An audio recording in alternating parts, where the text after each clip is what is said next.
The room was quiet except for the whisper of linen against sandstone. Pale light filtered in through a slit in the wall, casting golden rays across a floor swept clean of dust and time. She sat upon a reed mat, her posture as still and composed as a priestess before ritual. Before her stood a small table of carved wood, and on it lay the sacred instrument, a bronze mirror, dulled around the edges with age, yet polished in its center by the repetition of longing. She had awoken before the sun, before the streets of Thebes echoed with sandals or bargaining voices. The world outside remained asleep, but inside her chamber, the day had already begun. Not with hunger or thirst, but with the aching need to become beautiful. This was not vanity, it was obligation. Her face must be ready before the eyes of others opened, before judgment began its daily hunt. The bronze mirror did not lie, but neither did it forgive. Unlike the sweet reflections of a calm river, or the gentle praise of a servant, the mirror offered only the truth, and the truth was both cruel and divine. She gazed into the warped circle, tracing the hollows beneath her eyes. Had she slept? She did not remember. Sleep had been a visit from the gods, brief and disjointed. A thin scar ran along her temple, hidden usually, forgotten often, but today it caught the morning light. A reminder, a mistake in childhood, or maybe a lesson. The mirror remembered. It remembered all the little things a woman must forget to survive. She dipped a cloth into a bowl of water perfumed with lotus petals and began wiping her face, cleansing not just sweat or oil, but memory itself. Beside the mirror lay her instruments, alabaster pots, wooden applicators, a tiny vial of blue pigment, and a stick of blackened galena. The coal would come later. First, the skin. Her fingers moved methodically, pressing a blend of crushed minerals and resin into her cheeks. It tingled faintly, a soft burn beneath the surface. Pain was a sign that it was working, that she was transforming. Outside, the city would be warming. Slaves drawing water from the well, scribes sharpening reeds, but none of that mattered now. The world shrank to this space. Woman and mirror. Time was irrelevant here. Each motion, grinding, applying, smoothing, was sacred. She was not preparing to face the day. She was preparing to wear the mask expected of her by family, by strangers, by history. A breeze stirred through the slit in the wall, lifting a curl of her dark hair across her cheek. She would shave it soon, as was custom. Clean scalps invited cleanliness of spirit, but part of her hesitated. Hair had once been her pride. Now it was simply heat and hassle. She tied it back and reached for the next element of her ritual, a paste mixed from earth and oil to give warmth to her pale, sleep-starved skin. With her fingers she dabbed it onto her cheeks, then blended it down along her jawline. The mirror watched her silently. Her eyes, ringed in fatigue, blinked slowly. As the transformation took hold, there was no joy here, only necessity. Beauty, in Egypt, was not a gift. It was a discipline, a performance, a currency. The mirror, though mute, was a stern mentor. It demanded symmetry. It required silence. And it never let her forget that the work was never done. A line must be drawn straighter. A blemish must be hidden. A curve must be softened. There was no freedom here, only precision. A single mistake could mean mockery, rejection, or worse, being seen as ordinary. She traced her eyebrows next. Thin lines, carefully shaped with a blade each week, sometimes drawn anew if growth refused to obey. They were filled in with crushed charcoal now, to sharpen her expression.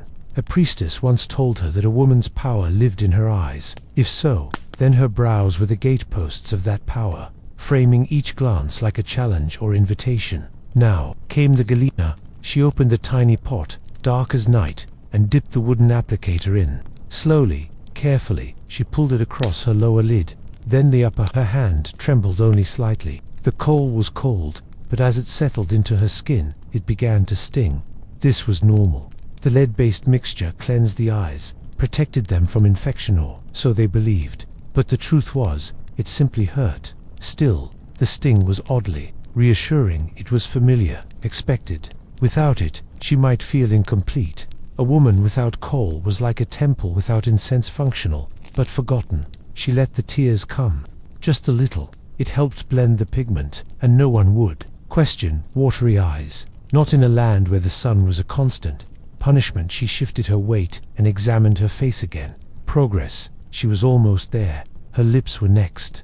She chose carmine, a pigment derived from crushed insects, mixed with beeswax and palm oil. The color was bolder, symbol of fertility, passion, divine femininity, but it clung to the lips like dust to a wound, drying, flaking. She applied it anyway. Beauty was not meant to be comfortable. From behind the mirror, a sound servant had entered quietly, placing a folded linen dress on a stone shelf. She did not turn, she did not speak. Her focus remained unbroken. The servant left again, perhaps awed by the ritual or simply used to it. These mornings had become routine, but for her, every day in front of the mirror was a battle, one she could not afford to lose. The mirror had no mercy for aging. Each new line was an accusation, each sunspot a betrayal. She had once seen an older woman cry quietly while painting her face. At the time she hadn't understood, now she did. The mirror was a cruel priest, demanding offerings of youth, time and sacrifice. A single fly buzzed near her ear. She swatted it away and smiled faintly. Even in moments like this, sacred and stilled world intruded. She leaned closer to the mirror, inspecting her work. Not perfect, never perfect, but passable. She reached for the perfume next to cone, of waxy fat infused with myrrh and lotus. She pressed it into her scalp. By midday, it would melt and scent her entire body. The face in the mirror now looked familiar, not quite herself, but the version she must show the world. Her real face, the tired one, the one with dreams and sadness and hunger, was gone, hidden beneath layers of art and pain. And no one would ask about the process. They would only see the result. She stood, slowly, the muscles in her legs stiff from kneeling too long. Her body ached in small, silent ways. She lifted the linen dress from the shelf, slipped it over her head. It clung to her, translucent in places, emphasizing the parts of her meant to attract. Another burden, another expectation. As she left the chamber, the mirror remained, silent, watching, waiting. Tomorrow it would greet her again, and again, and again. There was no end to this ritual. Beauty in this land was eternal. But it was also exhausting. And in the quiet that returned after her steps faded, the mirror reflected only itself. Dull bronze, unfeeling, the last witness to 1,000 unseen mornings. The mirror was not a simple object. It was a gate, a judge, a confessor. In the sacred solitude of a woman's chamber, it sat like a silent god, demanding attendance every morning. Crafted from polished bronze, it did not reflect with clarity. Its surface warped time and skin alike, but within its shimmer, 1,000 truths flickered quietly. The mirror knew what others never asked. No girl touched the mirror before her first blood. It was not for the innocent.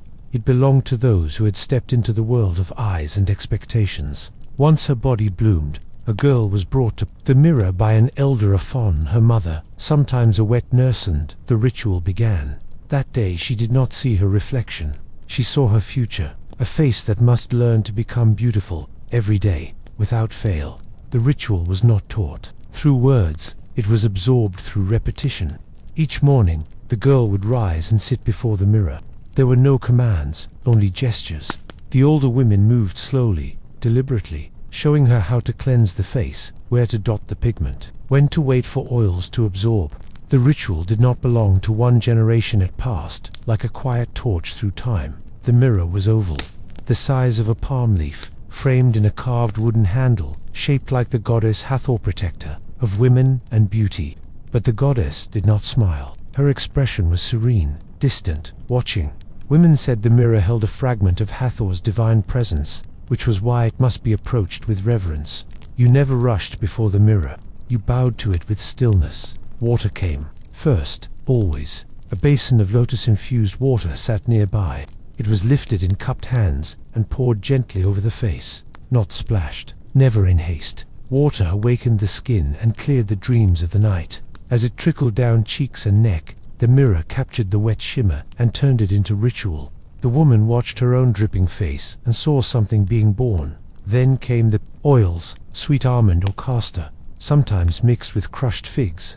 These were massaged into the skin with upward strokes, not just for moisture, but for direction. Wrinkles followed neglect, they believed. To press upward was to defy time, to command the flesh to obey. The mirror observed silently, recording each wrinkle, each defiant touch of youth.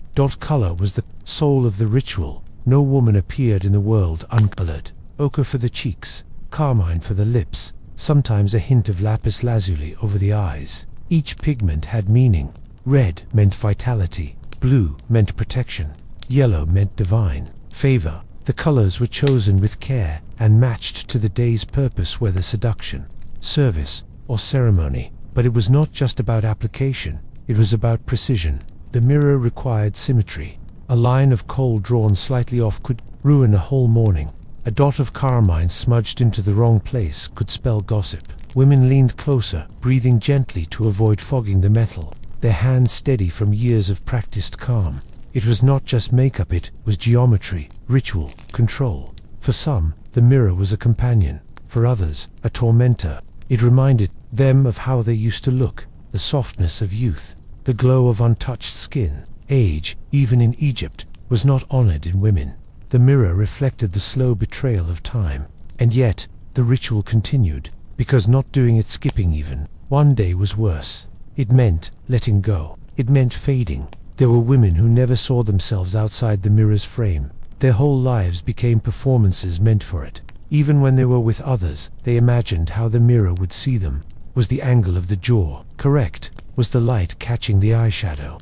Their identities became fragments, caught between who they were and who they had painted. It was not only about beauty, it was about survival. A woman with no beauty had fewer choices. She might be passed over for marriage, ignored at court, overlooked in worship. Her dowry might shrink. Her status might wane. The mirror was not offering vanity. It was offering protection. It was a shield, forged in oils and powders. The ritual also meant silence. No one spoke during it, not out loud. The mirror demanded concentration. Thoughts, however, roamed freely. Women relived arguments, planned seductions, mourned losses, all while brushing pigment on their skin. The mirror became a place of prayer, a confessional where no words were said, but everything was known. There were mirrors in temples, in brothels, in palaces. Each woman, regardless of her station, faced the same god. Whether she was a queen with gold rings or a concubine with bruised wrists, the mirror treated her equally. It showed her what she truly was and who she must pretend to be. Beauty made no distinction between pain and privilege. Sometimes two women would sit together, sharing the mirror. Sisters, lovers, rivals, their shoulders would brush as they dipped fingers into the same pot of ochre, avoiding each other's eyes. The mirror caught both faces, side by side, blending them into a single scene. A shared ritual, but never a shared truth. Each woman saw only herself. The bronze would tarnish with time. That was part of the cycle. Servants would polish it with river, sand, and cloth until it gleamed once more. But the wear and tear left faint ghosts within the metal shadows of all the faces it had seen. A new woman might inherit the mirror and feel a strange familiarity, as if being watched by the women who had sat there before her. Not all women loved the ritual. Some feared it. Others endured it with silent resentment. A few tried to escape, it retreating to shrines or becoming priestesses, veiling their faces from expectation. But even they were not free. The mirror lived inside their minds. A memory, a whisper, a standard forever etched beneath the skin.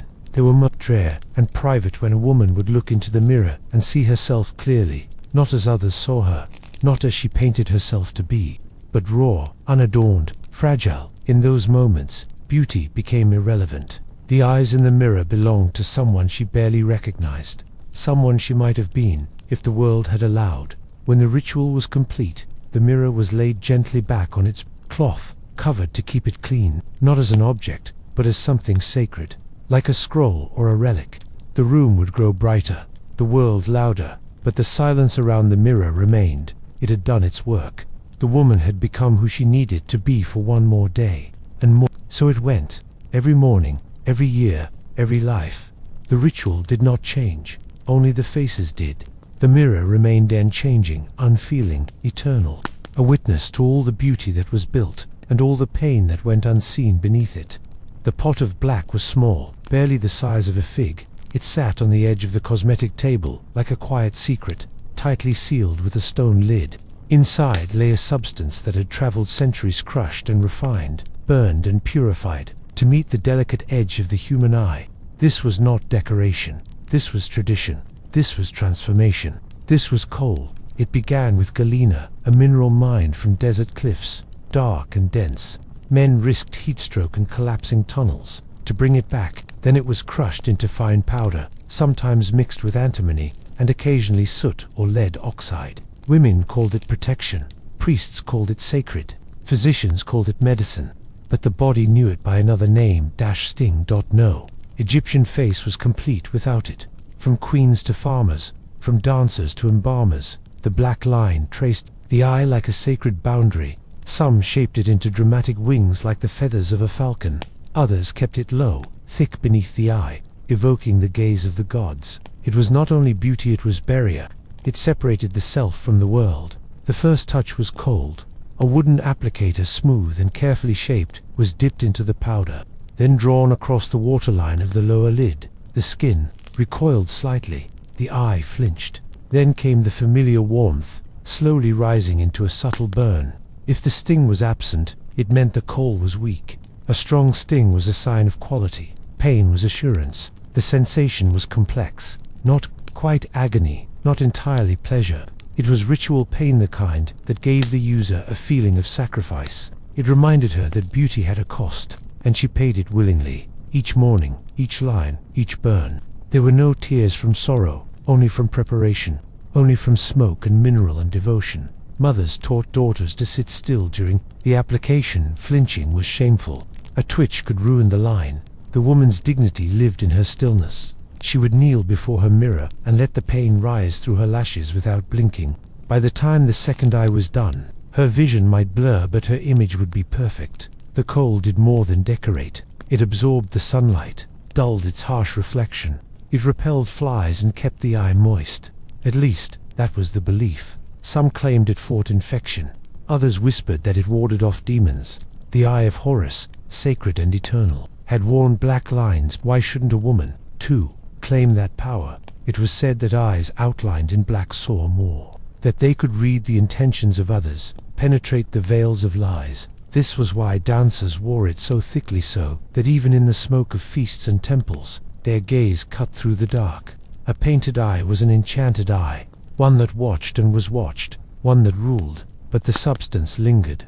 It did not wipe away easily at night. When the feasts were done and the mirrors had been covered, women lay on mats with eyes rimmed in aching black. Some chose not to remove it, letting it stain the skin over days. Others tried using oil and cloth, but the powder resisted, embedding itself into the creases of the skin like sorrow into memory. Over time, the coal left a mark beyond the surface. It darkened the skin, it toughened the eyelids. Some women developed cysts or swelling, others lost lashes. Still, none complained. Pain was never spoken aloud. The more a woman suffered in silence, the more graceful she appeared. No one wanted to see her struggle. They wanted to see her shine. Young girls saw their mother's coal first before they understood its meaning. To them, it was magic, a line that turned an ordinary gaze into something mythical.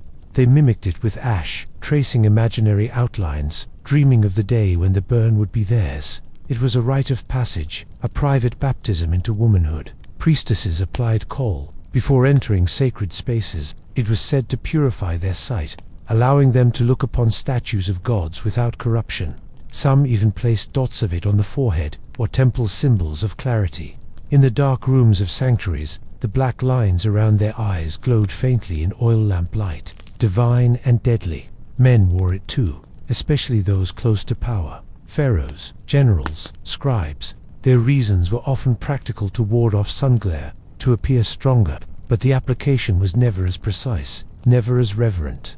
For women, it was art. For men, it was armor. Both used it to hide, but only women were expected to make it beautiful. There were rumors, always, about the long-term effects: blindness, sickness, madness. But the beauty outweighed the risk. What was a little pain compared to being seen? In a world where a woman's value could be measured by a glance, how could she risk being plain?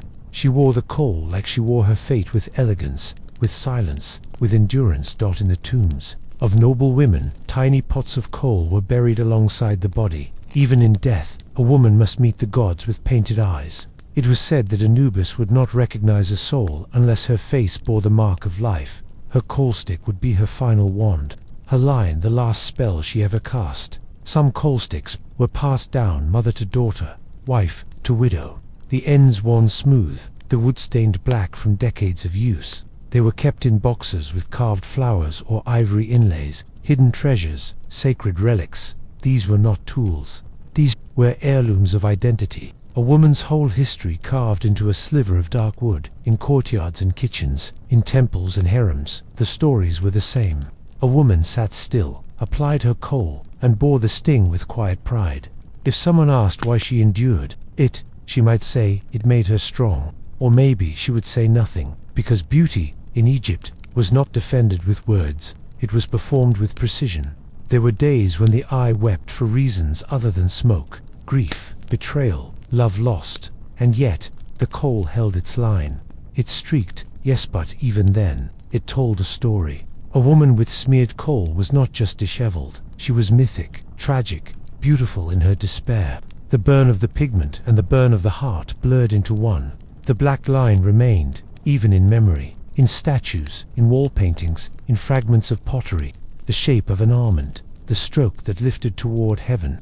Even now, centuries later, we recognize it, we recreate it, we wonder about it. But few remember the pain that came with it. Fewer still remember the silence that made it holy. The eyes of ancient women still gaze back at us through pigment, through bronze, through centuries of dust. Their stories are not written in scrolls or stone. They are etched into the thin line that followed the curve of their gaze. A line made of galena, of patience, of fire, and always of pain. And so, every morning, as the sun returned to the land of reeds and stone, she dipped her stick into darkness and brought it to her eye. She did not flinch, she did not sigh, she only painted, and as the sting bloomed once more, she remembered who she had to become and who she could never truly be.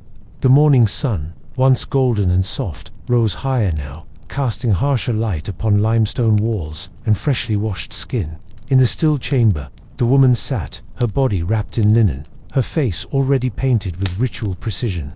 The final act awaited, not a touch of pigment or perfume, but the crown she would wear, the wig that had waited all night upon its carved wooden stand. To outsiders, the wig was a thing of glory, braided intricately, laced with beads of lapis, threaded with gold dust. It seemed like an object of royal splendor. But to the woman who wore it, it was a daily weight, both physical and symbolic. Its beauty was not hers, it was her burden, a woven illusion she was required to bear, as much a part of her as the coal that stung her eyes.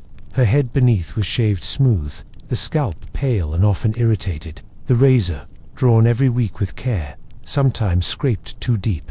Cuts were not rare, and yet baldness was purity. Hair, left natural, was thought to harbor lice, impurity, even spirits.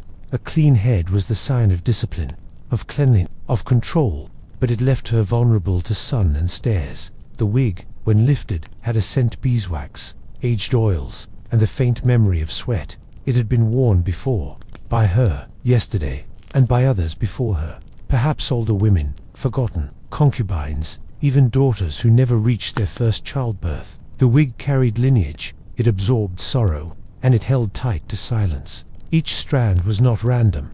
Human hair, sometimes horsehair, carefully sewn into a netted base made from palm fiber or linen thread. The process was meticulous. Wigs were constructed by artisans whose hands rarely trembled, rows upon rows of plaits, each one like a woven prayer. But the beauty of the pattern belied the discomfort it would bring when she placed it upon her head. The sensation was immediate. Pressure, a weight that pulled at the temples, pressed at the back of the neck, and left indentations on her forehead. The wax that held it in shape softened with body heat, clinging to her skin, fusing slightly, then hardening again. Like armor, like ritual, like submission, the heat grew quickly beneath it. Even in shaded chambers, the scalp began to sweat. Air could not breathe through the tightly bound plaits, and as the day wore on, the sweat dried into salt against raw skin. Scratching was not an option. To adjust it publicly was seen as crude, almost shameful. The discomfort had to be endured, not expressed. She remembered her first time wearing one. She had been 12. Her mother had stood behind her, adjusting the fit, pulling the strands into place. The girl had cried out softly, not from pain, but from the sudden realization this would never leave her. From that day on, her head would no longer belong to her. It would belong to expectation. In the temple, She watched other women, regal, unmoved, carry their wigs like crowns. But once, in a quiet moment, she had seen one of them retreat to the side, lift her wig slightly, and breathe as if she had come up for air after drowning. It was not weakness. It was necessity. Even queens needed to gasp in private. The wigs were not all the same. Some were long, meant to seduce, others short and curled, mimicking boyish youth. Festival wigs were adorned with fresh flowers, woven in just before ceremonies, only to wither by dusk. Each variation spoke a language, a dialect of status, desire, fertility, mourning. The head became a stage, and the wig its mask. Slaves sometimes carried the wigs in lacquered boxes, wrapped in cloths scented with myrrh. They combed them daily, teased out knots, repaired loosened braids, but they did not wear them. That privilege belonged to the women of rank, concubines, wives, daughters of scribes and generals. For slaves, hair was cut short, unadorned. They bore their truth, others bore beauty, and yet, despite its weight, the wig became a part of her. She felt exposed without it.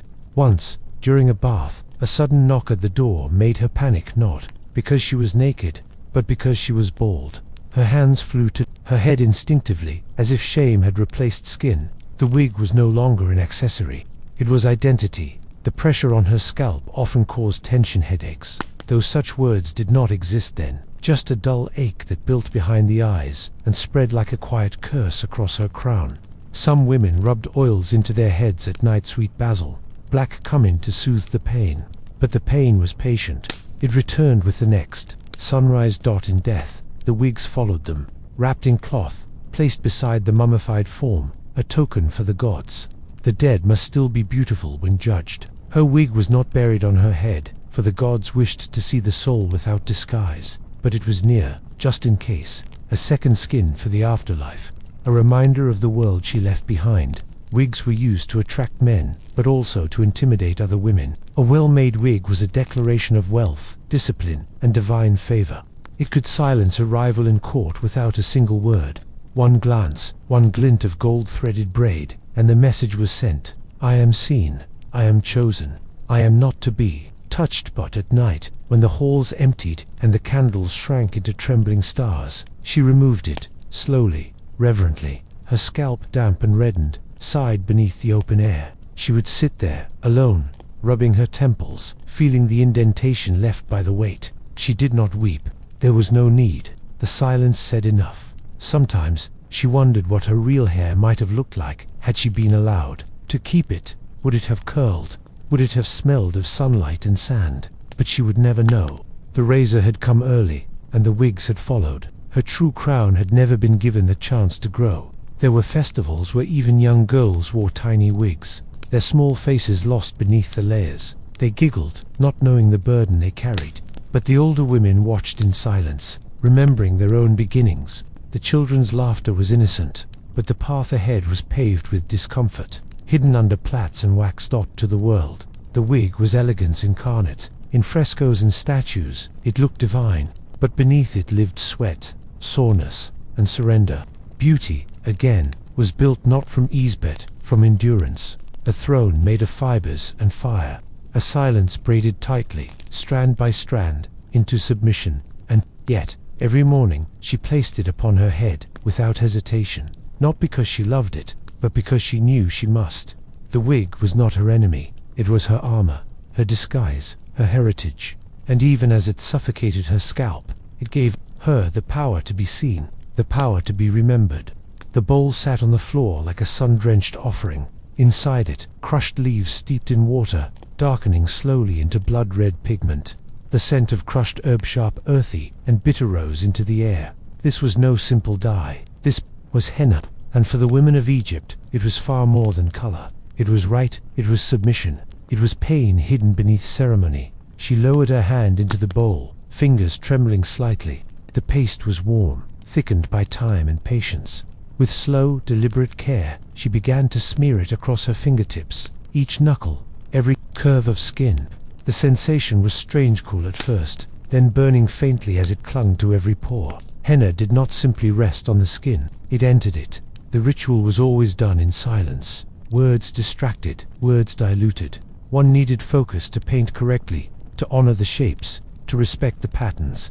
Some drew spirals, others lotus petals. A few marked their hands with sunbursts or the falcon's wing. But the most devout followed ancestral symbols, those whose meanings had long since vanished, but whose power still lingered in the lines. Henna was for the living and the dead. It marked the pregnant and the newlywed, the dancers and the mourners. It covered wounds both real and invisible. A woman in mourning might paint only one hand, leaving the other bear a quiet signal of sorrow. A bride painted both, up to her wrists, as if sealing herself in joy, in duty, in silence. The paste began to dry. As it did, her skin tightened, the way earth cracks beneath a merciless sun. Every twitch of a finger pulled at the thin crust, making it flake in tiny bursts. But she did not move. To move meant smudging. To smudge meant disrespect. So she sat still, letting the pain rise in waves, sharp, small, rhythmic like the beat of a distant drum. Some women sang softly during the ritual, not songs of joy, but old verses passed from mother to daughter. Chants about fertility, about the Nile's flooding, about the protection of Hathor, their voices barely audible, wound through the air like incense. Henna was not a solitary ritual.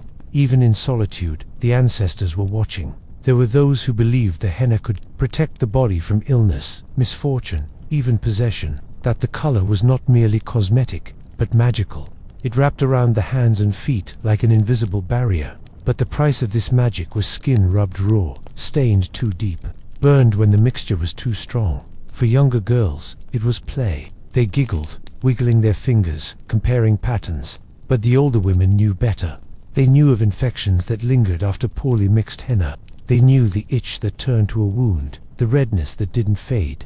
But none of that mattered. The ritual still had to be done. The gods, the people, the men all expected it. Henna on the feet was the most difficult. The soles were scraped first, made tender. Then the paste was applied thickly across heels, toes, the arch. Walking became impossible until it dried. Some women sat for hours with legs outstretched, their bodies growing numb, their thoughts turning inwards like river eddies circling stones. No one questioned the need. Even the poorest women found a way. If they had no henna, they used clay. If they had no clay, they used ash. But always, there was something, a mark, a color, a symbol that said, I am present, I am alive, I am part of the eternal. To appear bare-handed in ceremony was to appear unfinished, shameful. The deeper the stain, the stronger the woman. That was the unspoken truth. Pale henna was laughed at. A mark that faded too quickly meant the soul was soft. But a deep, blood-red stain, that meant resilience. That meant fire. So some women left the paste on overnight, sleeping through the discomfort, waking to sheets stuck to their skin, dreams stained with rust. The longer it dried, the more it cracked. Tiny veins ran across her fingers now, lines of split paste falling, like dust onto the floor. She didn't brush them away. They fell in their own time. The floor would remember her offering. When she finally flexed her hand, the dried crust resisted, pulling at the flesh like old bindings. She winced, quietly. Another piece of her had been shed. Henna was not only for ceremony, it was used before dances, before court appearances, before seductions. A woman might paint her fingertips and toes before meeting a man, her body otherwise veiled, letting him imagine the beauty beneath the linen, hinted only by the stained parts that peeked from the fabric. The suggestion of passion, the symbol of readiness. Some mixtures were darker, made with indigo or iron. These were said to last longer, but they burned more. Women bore it with clenched jaws, pretending the fire beneath their skin was divine. A test, a tempering. Beauty in Egypt was always earned, never gifted. Henna proved that better than anything. The most devout women whispered prayers during the painting, not to be more beautiful, but to be more worthy. Let this mark bring me favor. Let it bring fertility. Let it turn his gaze to me. Let it remind me that I am more than flesh. I am ritual. I am fire. I am symbol. Their voices cracked like the drying paste, but they kept whispering. When the crust finally peeled away, what remained was never just color. It was intention. The red beneath her nails, the stain on her heels, the ring around each knuckle, they were all messages. To the gods, to her family, to herself. She looked at her hands now, and they were no longer hers. They belonged to the ritual. Children often watched in awe. They asked, "Why do you do it? Why suffer for paint? The mothers only smiled. One day you'll understand, they said. And one day, the girls did. Usually in silence, with their hands trembling slightly over their own bowls of henna, realizing that beauty and pain were sisters, and one never arrived without the other. There were days when she painted alone, not for a wedding, not for death, just to remember who she was before time and men took her name. The henna helped her return to herself. With every line, she carved her identity back into her skin. She did not need a reason.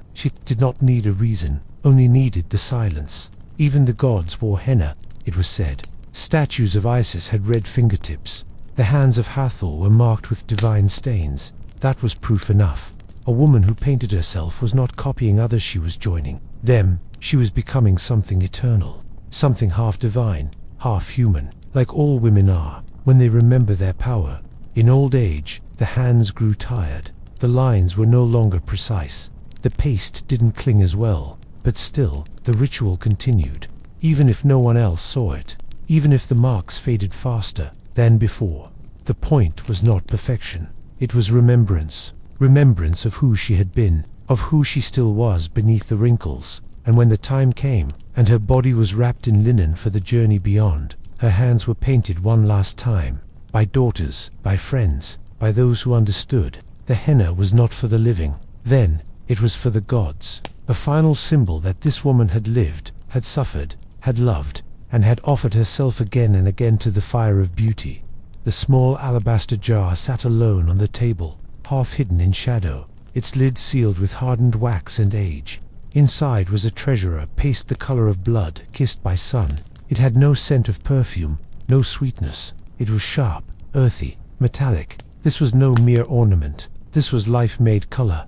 It was the soul of 1,000 beetles, crushed and ground into a crimson promise for the lips of Egypt's women, before the face was complete, before the linen draped across her skin, and before sandals kissed the hot stone. The lips had to be colored. Without it, she was unfinished, silent, bare, incomplete.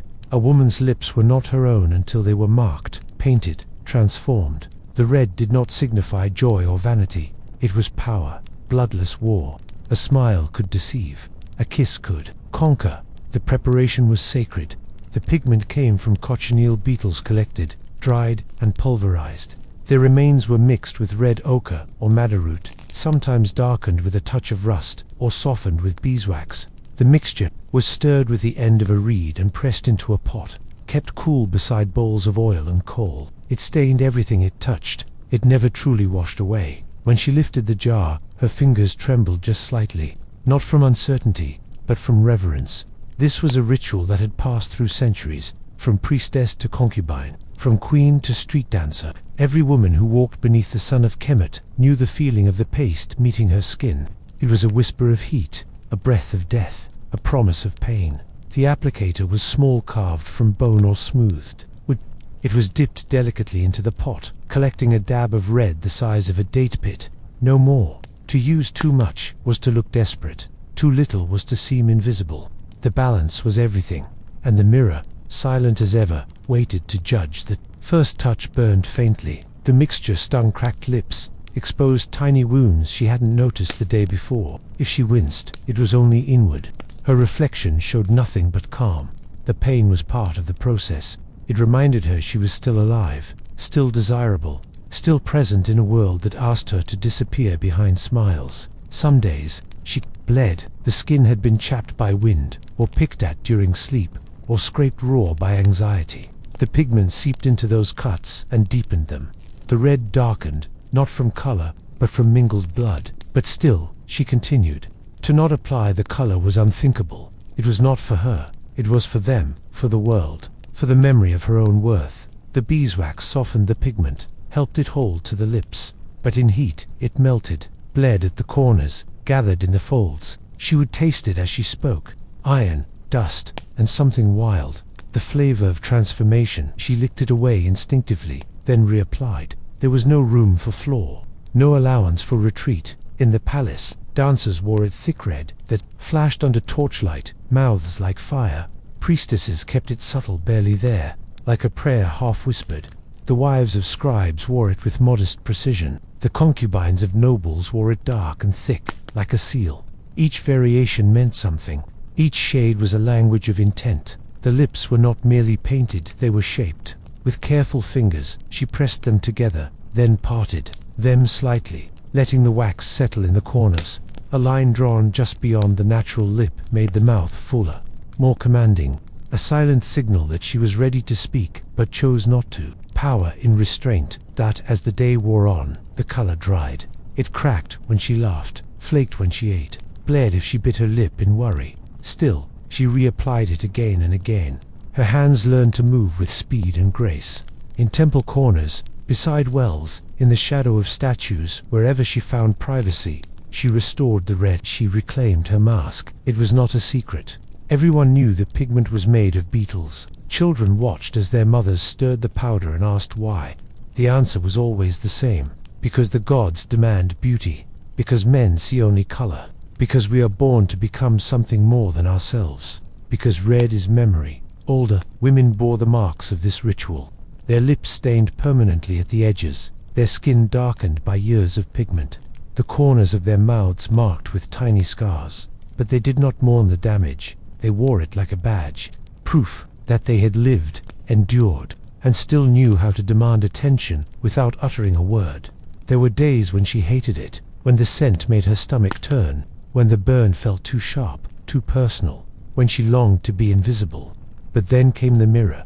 Then came the memory of what it meant to be seen, and she reached again for the jar, knowing that silence was not strength but survival in a world of watching eyes. Some women mixed their own colors, a touch of charcoal to deepen, a splash of rose oil for scent. They experimented in secret, hiding mixtures beneath loose stones or within hollowed jars, their own private rebellion. But the end result was always the same, a mouth that could whisper or wound, invite or destroy. Men often praised the lips. They noticed the color, but never asked how it came to be. They never wondered how many beetles had died, how many fingers were stained, how many nights a woman slept with burning lips, just to remain worthy. Their praise meant nothing if they could not see the cost. Even in portraits on tomb walls, the lips remained red, as if eternity required it. The gods, it seemed, must not see a woman's true mouth only, the one shaped by ritual and pain. So artists painted them with thick curves and bold lines, echoing the living act. A woman, even in death, must still seduce memory.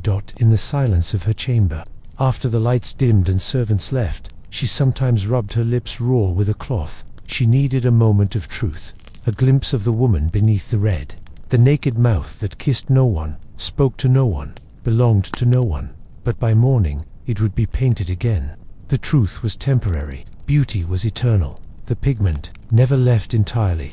Even when she scrubbed it away, it lingered in the lines, a ghost of red in the creases of a frown, a stain beneath the skin. Her mouth, once soft and bare, was now a relic of its own making, changed by years of coloring, marked by 1,000 mornings, etched into memory. Sometimes she dreamed of beetles crawling across her face, entering her mouth, whispering songs. In the dream, she opened her lips, and they flew out in a cloud, leaving her voiceless. The dream always ended the same way. She sat before the mirror, dipping her applicator into their crushed remains. Even dreams honored the ritual. The pigment was not removed before death. Her mouth was left painted, sealed gently by priests. The red was not for the body, it was for the journey, a mark for Osiris, a signal to the gods that she had lived with grace, and gone willingly into fire each morning. Her lips had spoken little but said everything.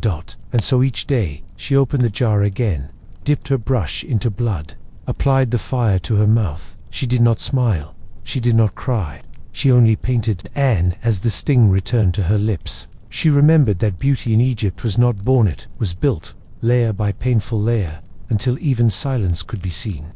The bowl steamed in the dim morning light, its surface bubbling faintly like an angry secret. Within it, resin and honey had melted together, thickened into gold. It looked beautiful, like something sacred or edible. But the women knew better. This was no offering for the gods. It was for the flesh. It was for removal. It was for pain. No Egyptian woman left her body untouched. To walk with hair upon the limbs was to walk with shame. Purity was smoothness. Hair was a mark of the wild, the uncivilized, the impure. And so, day after day, the ritual returned. Fire warmed the resin clung to the skin, and the silence, as always, followed. The paste was made from sugar, water, beeswax, and tree resins. Sometimes myrrh was added, not for scent, but to soothe infection. The ingredients were simple. The result was not thick and sticky. It hardened as it cooled, forming a second skin over the woman's own.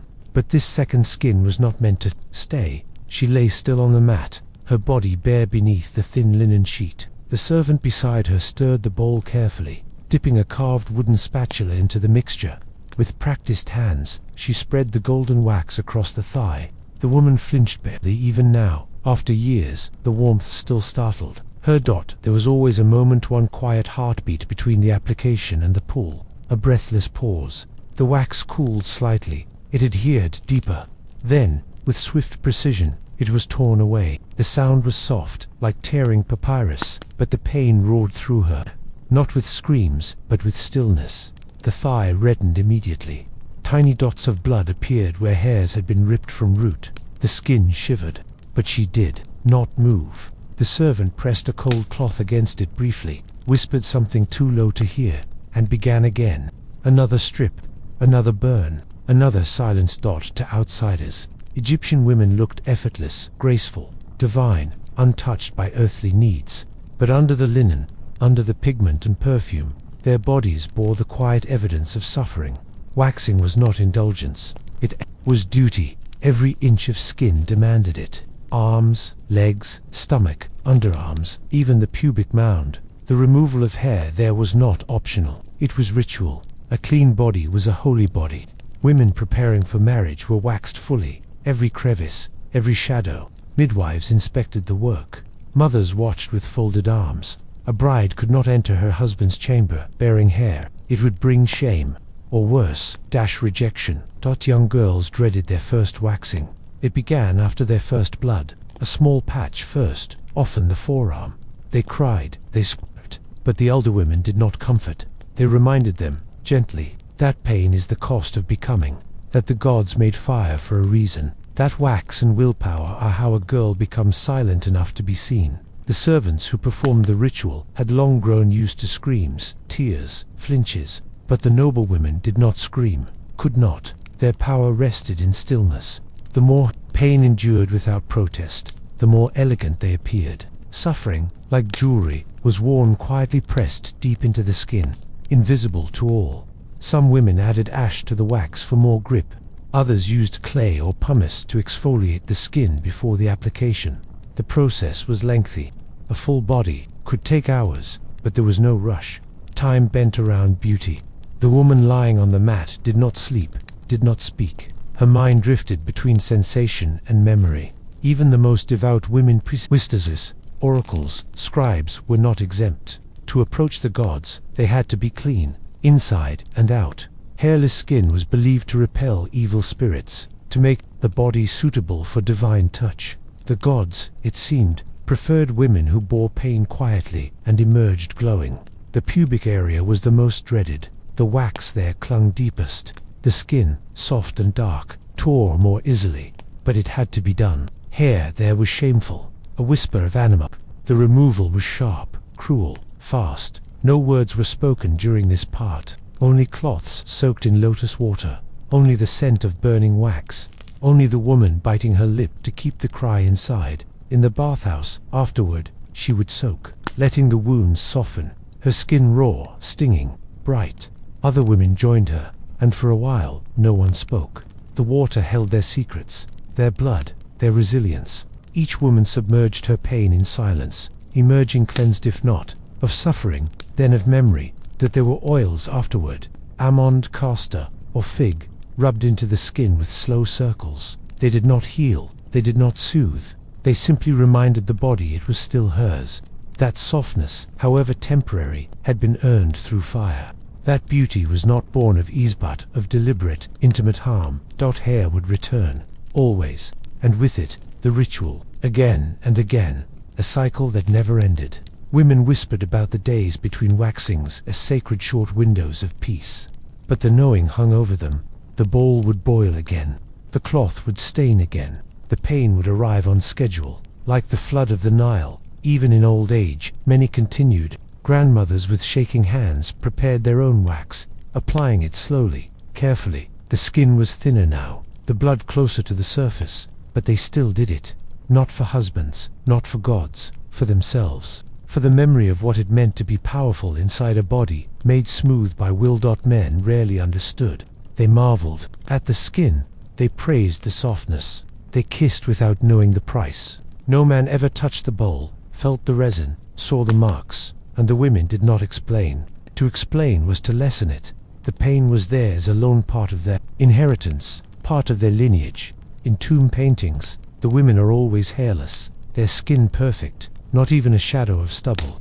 The afterlife, it seemed, also demanded smoothness, and so women were buried with pots of wax and linen strips, tools to continue the ritual beyond death.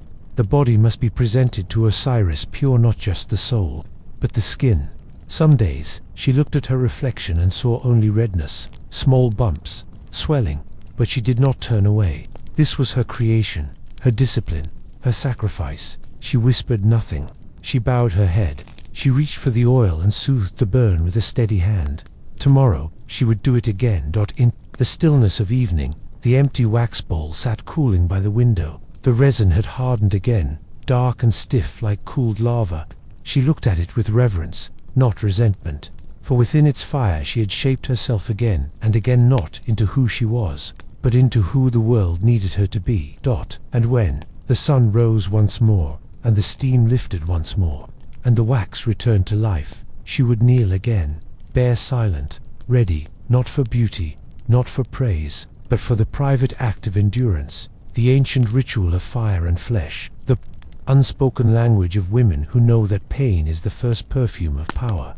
The alabaster vial stood like a tomb for breath, narrow-necked and sealed with linen. It held within it a fragrance that no longer smelled like earth or flower, but like the sun melting over flesh. This was not the scent of joy. This was the scent of expectation, steeped in layers of resin, myrrh, cinnamon, and crushed petals. Once the seal broke, there was no air left, only perfume. It began before dawn.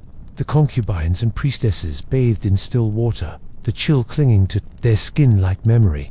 Then came the oil, thick, warm, rubbed slowly from collarbone to ankle. Their hands moved not to soothe, but to prepare.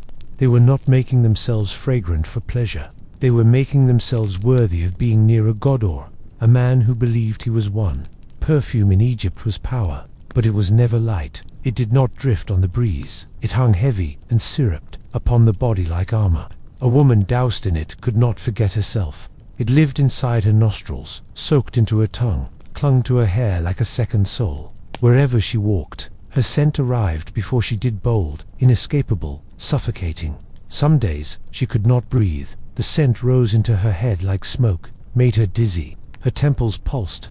The oil burned her skin, already rubbed raw from the ritual shaving and waxing. But she smiled. She tilted her head. She let them believe she wore the perfume for them. In truth, she wore it for survival. The recipes were ancient, passed from temple to temple, from mother to daughter. A good perfume was not sweet. It was holy. It was made of death resins from wounded trees, crushed insects, dried roots, mixed with wine or oil, left to steep beneath the sun for days, then strained, cooled, and poured into vials shaped like lotus buds. Lotus was the most sacred, but it was rare. Most women used kyphia, mixture of 16 or more ingredients, juniper berries, frankincense, raisins, honey, and rushes. It smelled of ritual and ruin. Some said kyphi chased away nightmares, others said it summoned them. The truth was, no one slept easily when steeped in its shadow. Perfume was applied in layers, first to the feet, then the knees, then beneath the arms, along the throat, behind the ears. The most devout women wore cones of scented fat atop their heads, slowly melting into the scalp throughout the day, releasing fragrance with every heartbeat. It looked like luxury. It felt like drowning.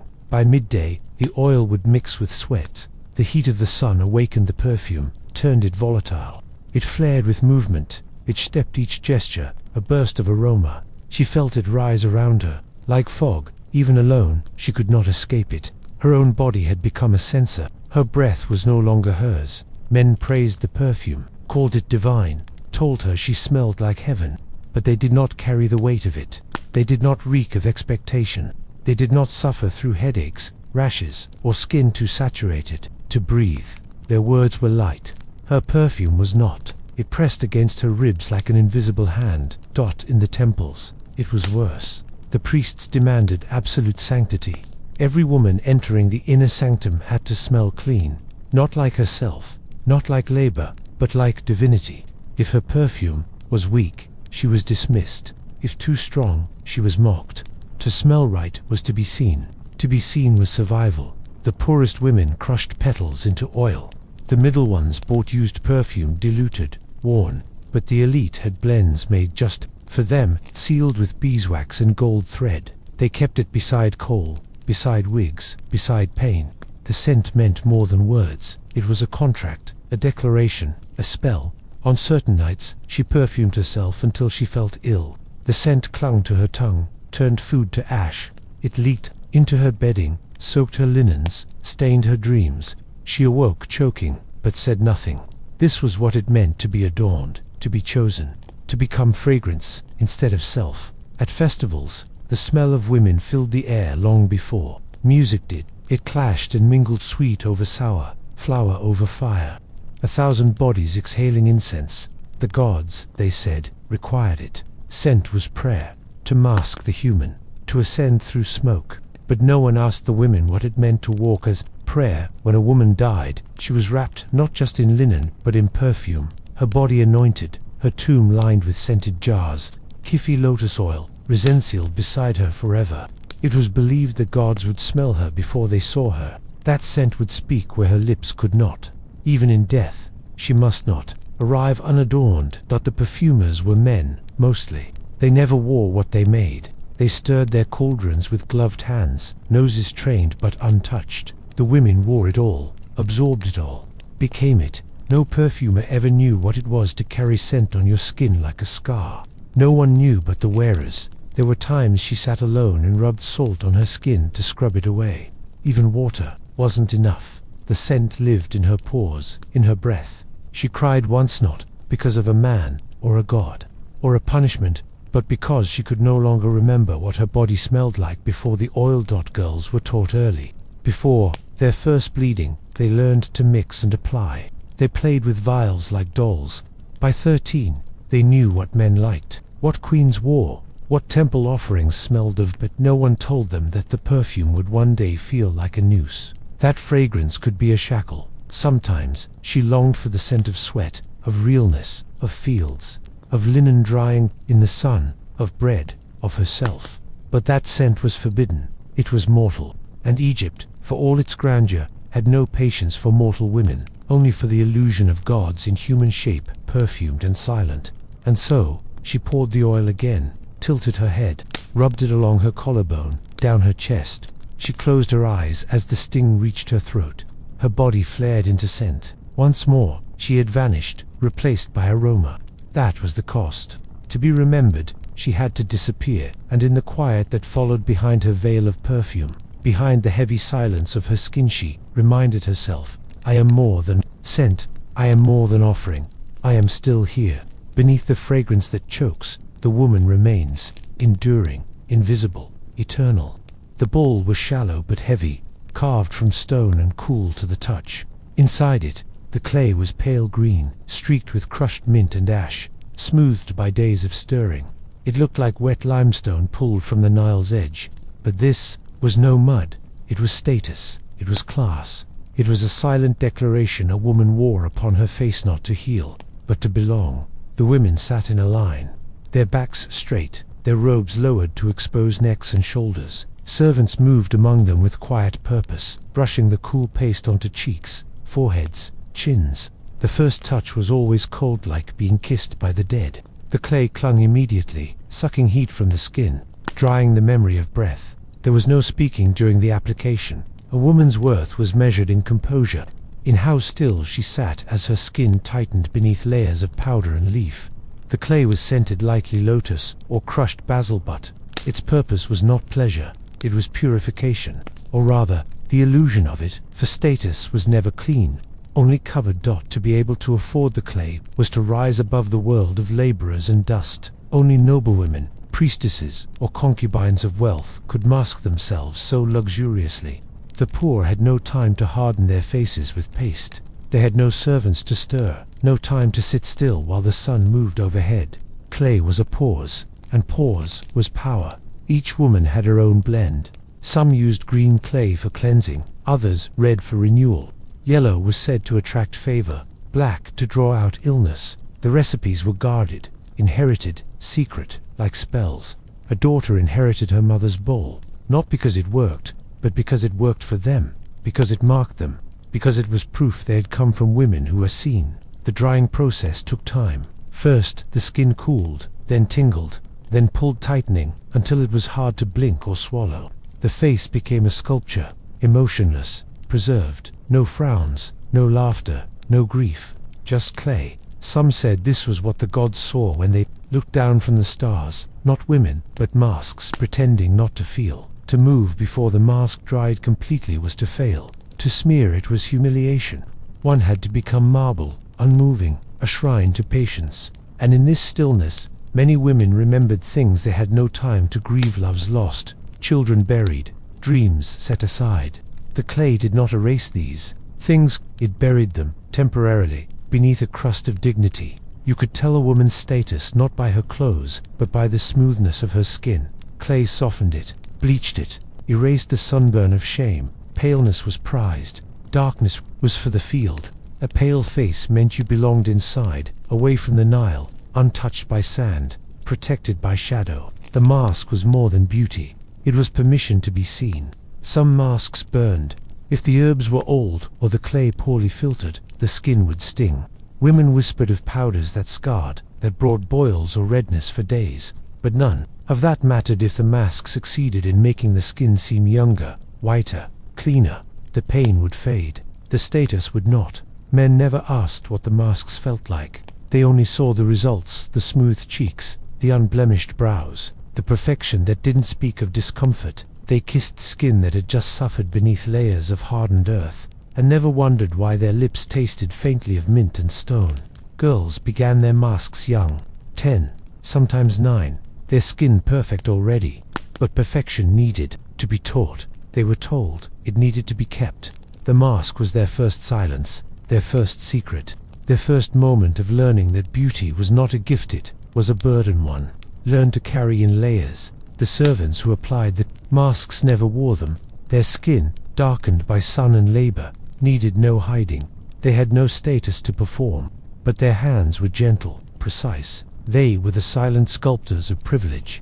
Their touch was what turned sweat into serenity. Their silence, part of the mask. The mask cracked as it dried. Lines formed across the forehead, splitting gently like old earth.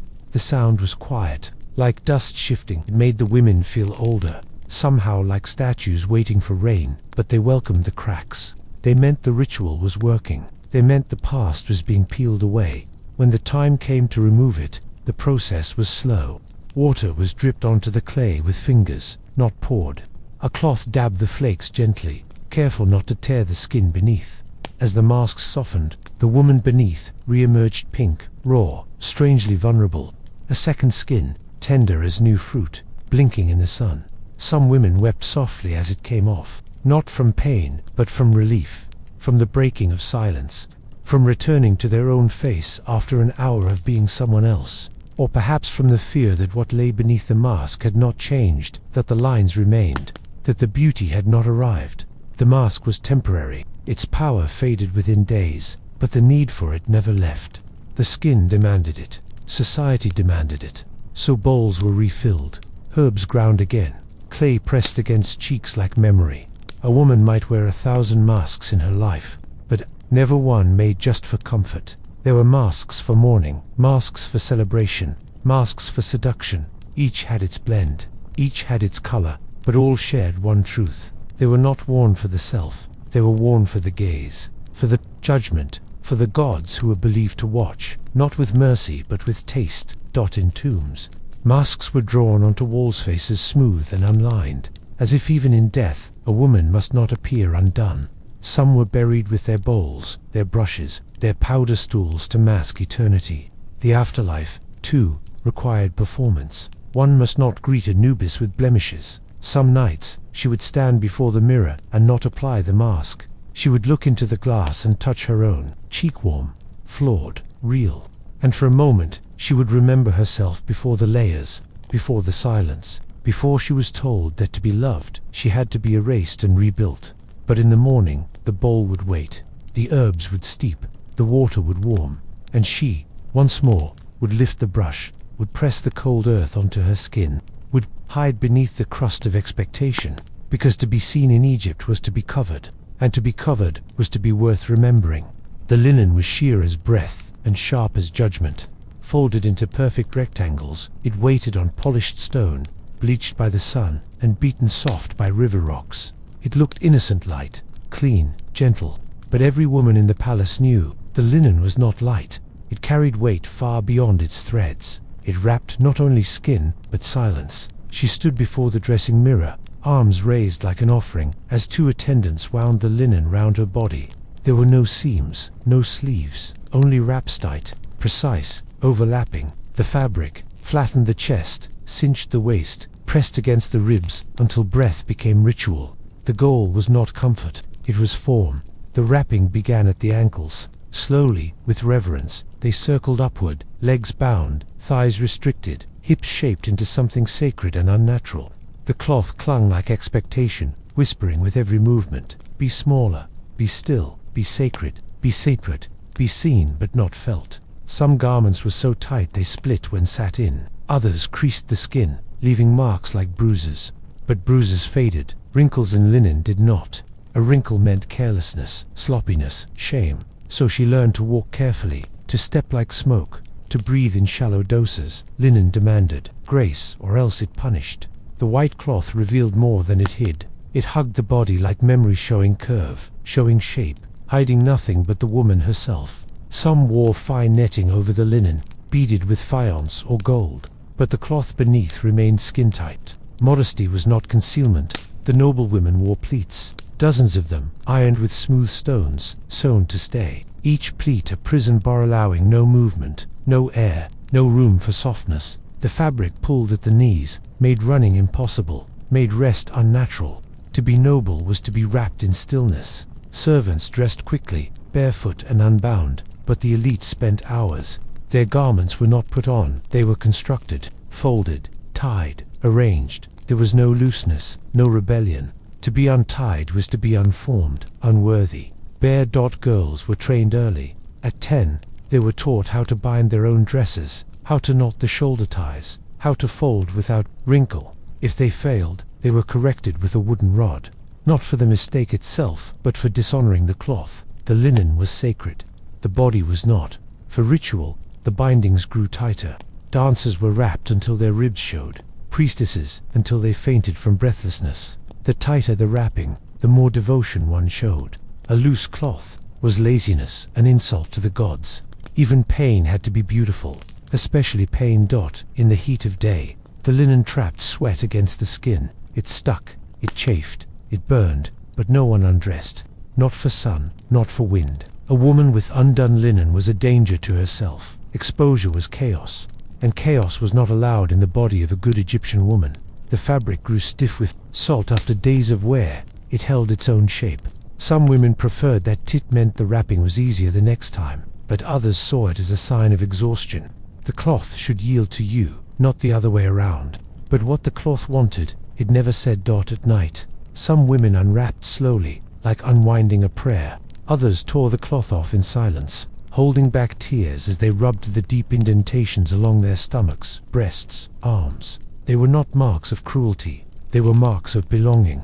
Every line was proof that she had been seen. For some, the tightness was comfort, a way to feel protected. Held to be bound was to feel direction, purpose, even if it hurt. It kept the chaos inside. It kept the silence in place. But for others, it was suffocation. They dreamed of water, of wind, of walking without bindings, of running into the Nile and vanishing. Even sleep was not free. Some slept with linen still wrapped, for modesty, for readiness. What if the master summoned you in the night? What if a guest arrived? What if the gods called you? You could not greet them bare. Even in dreams, a woman must be wrapped. There were looser styles, but only for mourning. Torn linen, sagging robes, shawls that hung like grief. Only in sorrow could a woman be allowed to unbind, but even that freedom was short.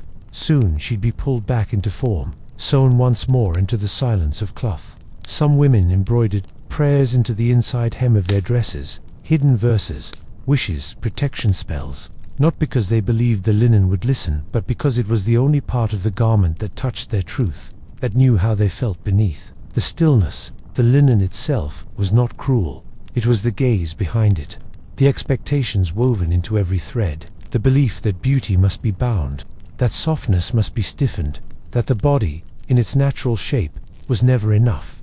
The linen was a mirror but distorted. Men saw the fabric and praised its shape. They never asked how it felt. They never touched the raw skin beneath, never noticed the welts left behind. They saw smooth lines and perfect pleats, and said, "You are divine." And she smiled, biting the inside of her cheek. In tombs, women are wrapped, even in death linen, upon linen, tight and endless, as if the soul must remain bound to be recognized, as if to unwrap her would be to erase her. The linen became identity, and she, the ghost inside it. Sometimes, in private, she wore no cloth, just skin, just air. She moved through her chamber like a breeze, silent and unseen, and in those moments she remembered herself not as status, not as shape, but as presence, as breath, as the body before the binding. But dawn always returned, and with it the linen folded, waiting, cool as stone, ready to hold her again. She stepped toward it, not because she desired it, but because the world required it. To be a woman was to be wrapped. To be wrapped was to be accepted, and acceptance, in Egypt, was survival. The collar gleamed even in darkness, laid flat on the stone beside her bedding. Its golden plates caught the faintest light and flared like fire. It was beautiful, crafted by master hands, inlaid with turquoise, carnelian, and lapis lazuli. But as she looked at it, she did not see beauty. She saw burden. She saw the weight it would press against her collarbone by sunrise. She saw the bruise that was already forming there, like a memory carved into flesh. It took 2 servants to lift the broad collar into place. They did so with care, reverence even, lowering it around her neck like a noose carved by gods. It did not fasten easily. It dug into the nape of her neck, pulled at the tops of her shoulders, and slid forward with every movement she made. It wasn't meant for comfort. It was meant for stillness. Stillness, always. The necklace, like society, demanded that she move less in order to be seen more. The jewelry of Egypt was more than art. It was language, status, worship. Each piece told a story, the ankle cuff said. She belonged to someone powerful. The scarab ring whispered of protection. The girdle said fertility. But none of them told her story. They were worn for others, to speak for her when she had no voice. And though she walked silently, her jewelry shouted. Bracelets tightened over her wrists until the skin swelled beneath them. Their edges were not sharp, but their pressure constant. She couldn't flex her hands fully. Writing, sewing, even pouring wine became difficult. Yet to remove them was to risk being seen as plain, as ungrateful. She wore them through the ache, until the ache became invisible, until pain was normal. Some pieces locked shut, especially those meant for temple rituals or public processions. Keys were held by servants or priests. A woman could not take them off without help. She was bound not by rope, but by gold. A glittering cage, blessed by the gods, but a cage all the same. To ask for the key was to admit discomfort. So she remained silent, always silent.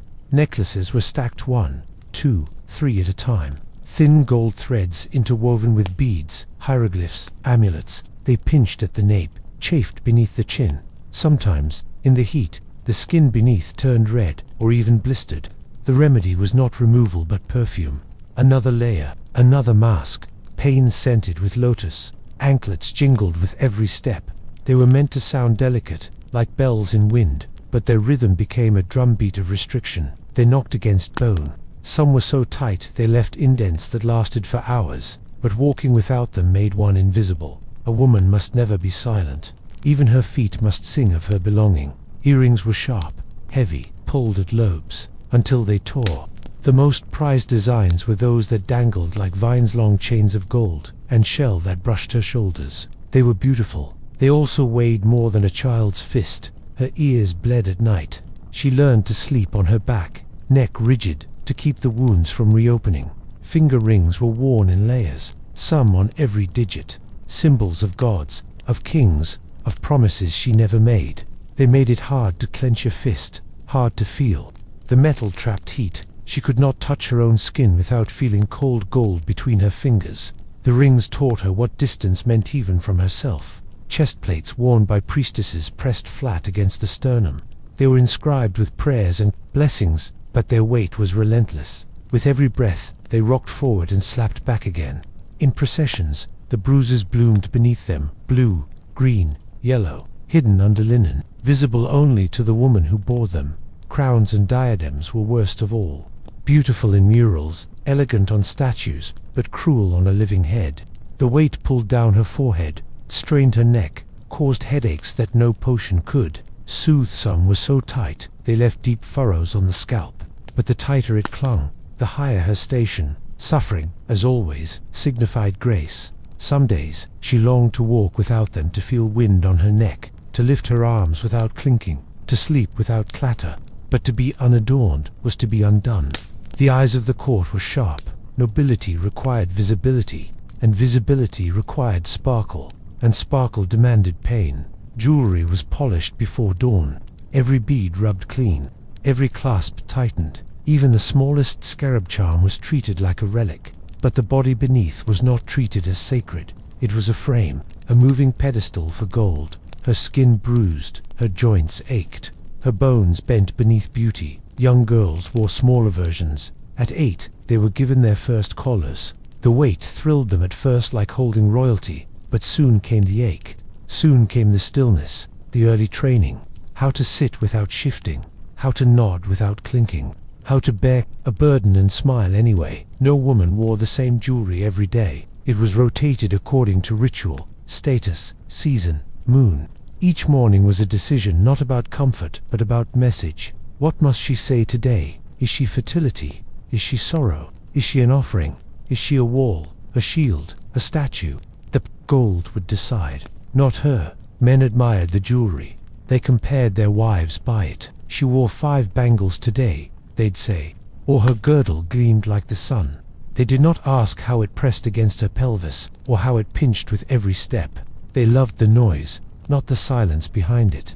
They loved the shine, not the skin. In portraits, jewelry is immortalized. It never breaks, never weeps. But the bodies beneath do not speak. They do not wince. They do not ask for relief. And so history remembers the gold knot, the woman beneath it.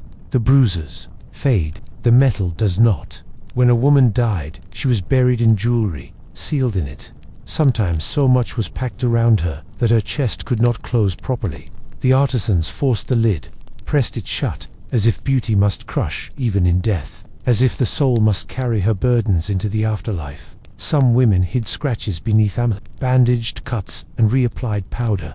They never removed the jewelry, not even when alone, because to remove it, even for a breath, was to risk forgetting what the world required, what it demanded, and forgetting was dangerous. Yet in the deepest hours of night, when the halls were still, a few dared. They removed one ring, one anklet, just for an hour, just to feel their own skin, unbruised. They stared at their reflection, not gilded, not adorned, just flesh, just woman. And in that fragile hour, they almost remembered who they were before the bruises. But morning came again, and with it, the gold, the collars, the cuffs, the bruises hidden beneath ritual. And so they lifted their chins, accepted the weight, and stepped into the temple once more, not as women, but as ornaments. Pain was part of the attire, and silence, as ever, was the clasp that held everything in place. The fig sat untouched on the plate, ripe, split slightly at the crown. Its red interior gleamed like a wound, but she would not eat it. Not now. Not while the sun still touched the marble floor. Not while attendants watched from the shadows, their eyes trained on her fingers, waiting to see if she would break the illusion. Hunger was never forbidden, but indulging it was, especially for a woman meant to be admired, not fed. In Egypt, food was abundance. Dates, Honey, wine, lentils, duck, melon meals flowed like the Nile at flood. But for noble women, that bounty belonged to others. To eat too well was to soften was to lose form, and form was everything. The body was a sculpture in linen, and sculpture did not swell, it did not bloat, it did not crave. She ate sparingly, a few olives, a wedge of bread no wider than her finger, a smear of goat cheese, only if it had been chilled and rinsed. Meat was rare, sugar even rarer. Fruit was allowed only before the noon bell, and even then, only pale fruit, no pomegranate, no fig, nothing to red. Red meant appetite, red meant shame. The other women mirrored her restraint. Meals were quiet, laughter was discouraged, chewing was to be done delicately, the jaw relaxed, water was sipped slowly, never gulped. Wine was dabbed to the lips, but not swallowed. The table was not a place of pleasure, it was a stage, and every woman there, a silent actress performing restraint. Fasting was common. Some fasted for the gods, others for their husbands. Many fasted for themselves, though they would never admit it. "I am full," they would say, after 2 bites. "I have no hunger today." But their eyes betrayed them, and their bellies, whispering in the dark, spoke truths their mouths could not. The ideal body was long and narrow, hips slight, ribs just visible, arms like reeds. A girl could be pretty at any size, but she could only be worshipped if she vanished. Slenderness was not just aesthetic, it was symbolic. It meant control. It meant you could refuse pleasure, and refusal, in Egypt, was sacred. Priestesses ate even less. Before ceremony, they fasted for days, subsisting only on water steeped with lotus. They spoke of purity, of divine preparation. But behind their eyes flickered the same dizziness, the same silent tremble in their knees. Holiness demanded an empty stomach. The gods came only to hollow vessels. The kitchens smelled of roasted duck and spiced lentils, of honeyed beer and grilled melon. The scent drifted to her chamber, teasing, cruel, but she did not rise. She did not ask. The slaves would eat, the men would feast. She, instead, crushed mint leaves between her teeth and chewed slowly, pretending it was sweetness. Hunger was a companion, not a curse. It reminded her she was clean, sacred, untouchable. Hunger whispered that she was better than her longing, that her worth grew with every denied bite. She felt it sharpen her face, hollow her hips, tighten her silhouette beneath the linen. Each day without indulgence made her more divine. But the body is not a thing that forgets. It remembers every fast, every skipped fig. Every night the stomach growled, while she lay stiff beneath scented sheets. It began to betray her. Her cycles grew irregular, her bones ached. Her vision blurred when she stood too fast, but she bore it, because pain, too, was part of beauty. Some women turned to powders, crushed barley pills, chalk tablets soaked in vinegar, substances meant to still the hunger, to bind the belly. They were not medicine. They were masked stools to keep the body silent, to keep it from embarrassing them with its need. Need, after all, was never fashionable. During festivals, tables groaned under the weight of offerings. Grapes split in the sun, honey poured like rivers, bread shaped into sacred symbols, and still she sat, hands folded, eyes downcast. She praised the aroma, she touched nothing. Guests nodded in approval. "She is restrained," they whispered. "She is a woman of discipline." At night, she sometimes dreamed of food, not grand feasts, but simple things. A warm bowl of lentils, a fig torn open and eaten in silence, a heel of bread still steaming from the oven. In these dreams, she was not being watched, not being judged. She was only fed. And when she awoke, her pillow was damp with hunger. The poorer women had no choice. They ate what they could, when they could. Their bodies were fuller, stronger, and for that they were mocked, called coarse, uncivilized. But she sometimes watched them with envy, how they laughed after meals, how their cheeks flushed with warmth. Their joy was unsanctioned, but real. Even the pregnant were not free. They ate carefully, under supervision. Their bellies must swell only so much. Their ankles must not thicken. A woman was expected to grow life inside her, while staying small outside. Her cravings were whispered, her indulgences rationed. The child might feed, but she must not. Mirrors lined the dressing chambers, not to flatter, but to discipline. Every angle reminded her where she had succeeded, where she had failed. A slight roundness beneath the navel, a fullness in the cheek. Each flaw was noted, wrapped, corrected. The mirror was not her enemy, it was her trainer. Physicians were called when fainting became frequent. They offered tonics, honeyed dates, soaked in wine, but these were given in secret, under pretense of illness, not nourishment. Publicly, she refused even water. The body must remain a temple. And temples, she was told, are not built with bread. Mothers taught their daughters early: chew slowly, stop before fullness. Hunger is elegance. Girls learned to smile through craving, to hide rumbling stomachs with posture, to feign satisfaction. A woman who showed appetite was laughed at. A woman who refused was remembered. When she died, her tomb was stocked with food. She never ate of duck, jars of wine, dates wrapped in palm leaves. In the afterlife, they said, she could eat freely. No watchers, no mirrors, no linen pressing against her belly. But even in death, her statues were carved thin. Slenderness followed her into eternity, and so she lived, day after day, on the edge of vanishing. Her beauty praised, her silence rewarded, her plate forever nearly empty. The diet was never just about food, it was about erasure, a slow devotion to hollowness, and within that hollowness, she learned to endure, to float, to disappear. The color was fire and rust, soaked into a clay bowl that had held it for generations. Thin as blood, thick as memory, the pigment was stirred with a reed stick, flecked with ash. It had no perfume. It smelled of earth, of iron, of old stones. A woman dipped her fingers in, slowly, one by one, letting the liquid crawl up to her first knuckles. She did not flinch. This was how beauty began, not with softness, but with stain. Henna was sacred, they said, a mark of favor, a sign of ritual, of protection, of feminine power. But the true color did not come from henna alone. Red ochre, lead salts, powdered copper, and resin were often mixed in secret, depending on wealth and status. The poor used river clay, the noble used poison, and all of them wore it in silence. The richer the color, the higher the woman, the deeper the stain, the more revered she became. Pale tints were for servants, deep crimson for queens. So the women sought the darkest hues, rubbing their fingers raw, soaking longer, applying layer after layer until their nails gleamed like garnets. No one told them what seeped into their skin. They didn't ask. It burned sometimes, a low, creeping heat beneath the neck bed, first a tingle, then a sting, and eventually a numbness that lasted the night. But they said that was the price of refinement. Beauty enters through fire, whispered the older women, and so the younger bore it, biting their tongues, blinking away tears, smiling as their fingertips turned red. She could not touch food until it dried, could not dress, could not rub her eyes. The pigment bled into her cuticles, into her palms. She moved like a statue, hands outstretched, fingers parted. Even breathing too deeply felt like a threat to the color. In that stillness, she realized, this was not adornment, it was submission. The dye was applied in layers, and not always evenly.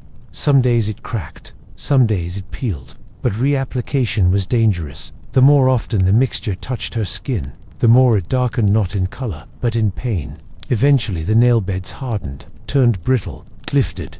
But still, she painted. To go without was to disappear. The women applied color to their toes, as well, though few saw them. Even in sandals, the tint peeked out like a whisper, a signal. Some said the gods noticed every toe, that Osiris read each soul by the pattern of their feet. To be uncolored was to be unreadable. So she bowed and dipped her toes into the mixture.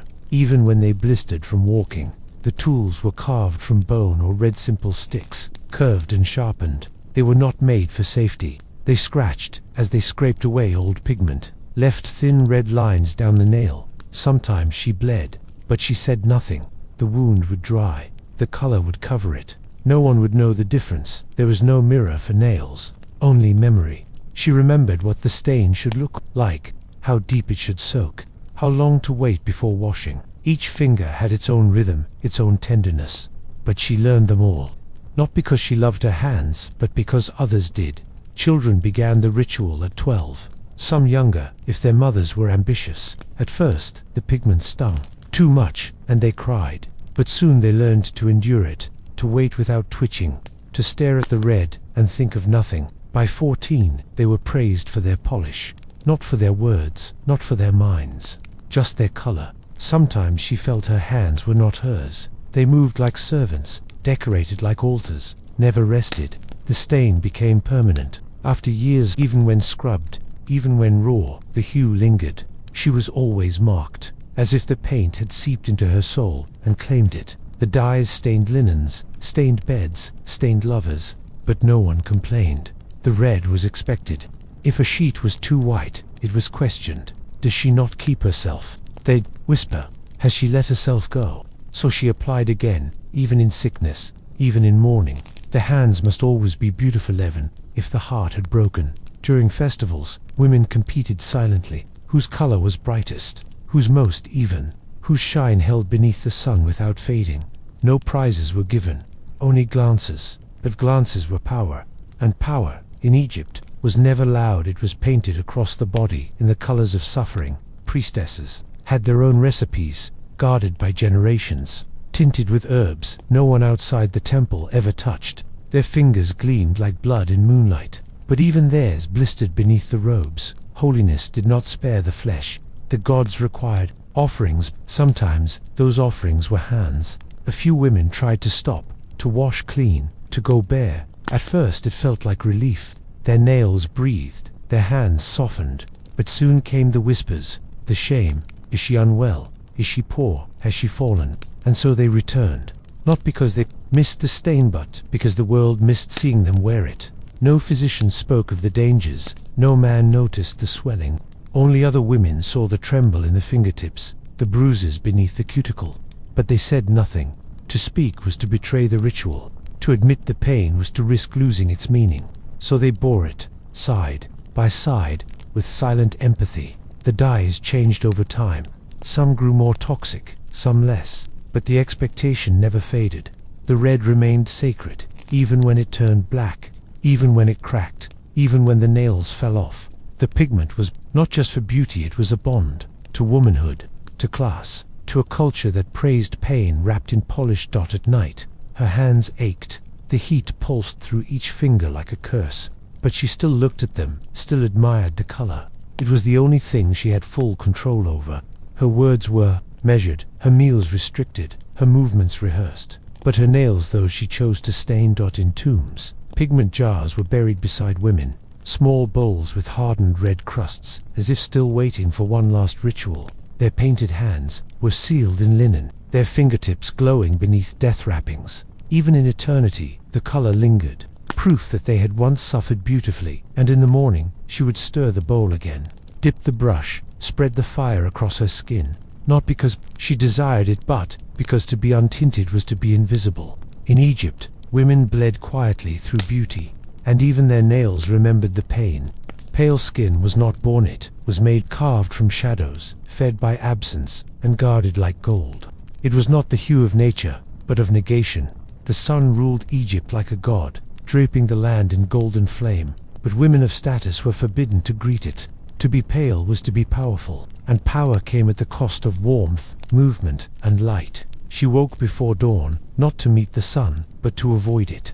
The shutters remained closed, the curtains drawn, lamps lit from oil rather than sunbeam, while men basked outside bare-chested. And laughing, she sat by clay walls, face turned away from windows. Pale skin was prized, and prize, in Egypt, was a burden one learned to cradle and never release. Her mother had taught her early, if you darken, you descend. A suntan, even slight, was not a sign of leisure but of labor. The field workers bore the color of the earth. Their arms darkened from lifting, their necks seared from bending.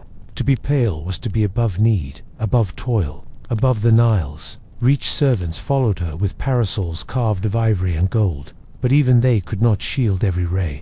If her cheek caught light too long, ointments were quickly applied, powdered limestone, honey, and vinegar, blended into masks meant to bleach and correct. But no paste could undo shame.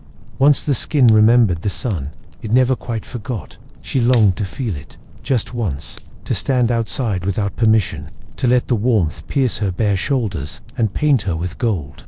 But desire was dangerous. 1 minute in the courtyard was 1 week in correction. She learned to close her eyes and pretend, to imagine the heat rather than receive it. Pretending, in Egypt, was a holy skill. The noble women sat in courtyards beneath gauze, layers of cloth strung overhead like ghostly ceilings, filtering sun into silver shadow. They played sonat, braided each other's hair, and gossiped quietly, sweating, never squinting. Their skin remained cool, pale, lifeless, the kind of beauty that came from stillness. Priestesses used chalk mixed with beeswax to coat their faces before ritual. It made them appear otherworldly, light as linen, untouchable, divine. But beneath the layer, their real skin swelled and itched. The wax-suffocated pores drew out oils, cracked in the creases of the eyes. Yet none dared remove it. Goddesses, after all, did not sweat. Some powders were toxic, lead-based, harsh, caustic. They promised clarity, but brought fatigue. Slowly, subtly, the skin thinned, the blood paled. The woman herself began to fade, not only in color, but in strength. Pale skin was not just visual. It seeped inward until even the spirit grew frail beneath the weight of appearance. Even the hands were protected. Gloves made of fine linen were worn indoors, in case sun flickered through open lattice. Rings covered knuckles, not for style, but for shielding. And when she bathed, it was at twilight, beneath stone ceilings, in water cool as judgment. Her skin remained pale, but never free. The arms of the poor were strong, dark, real.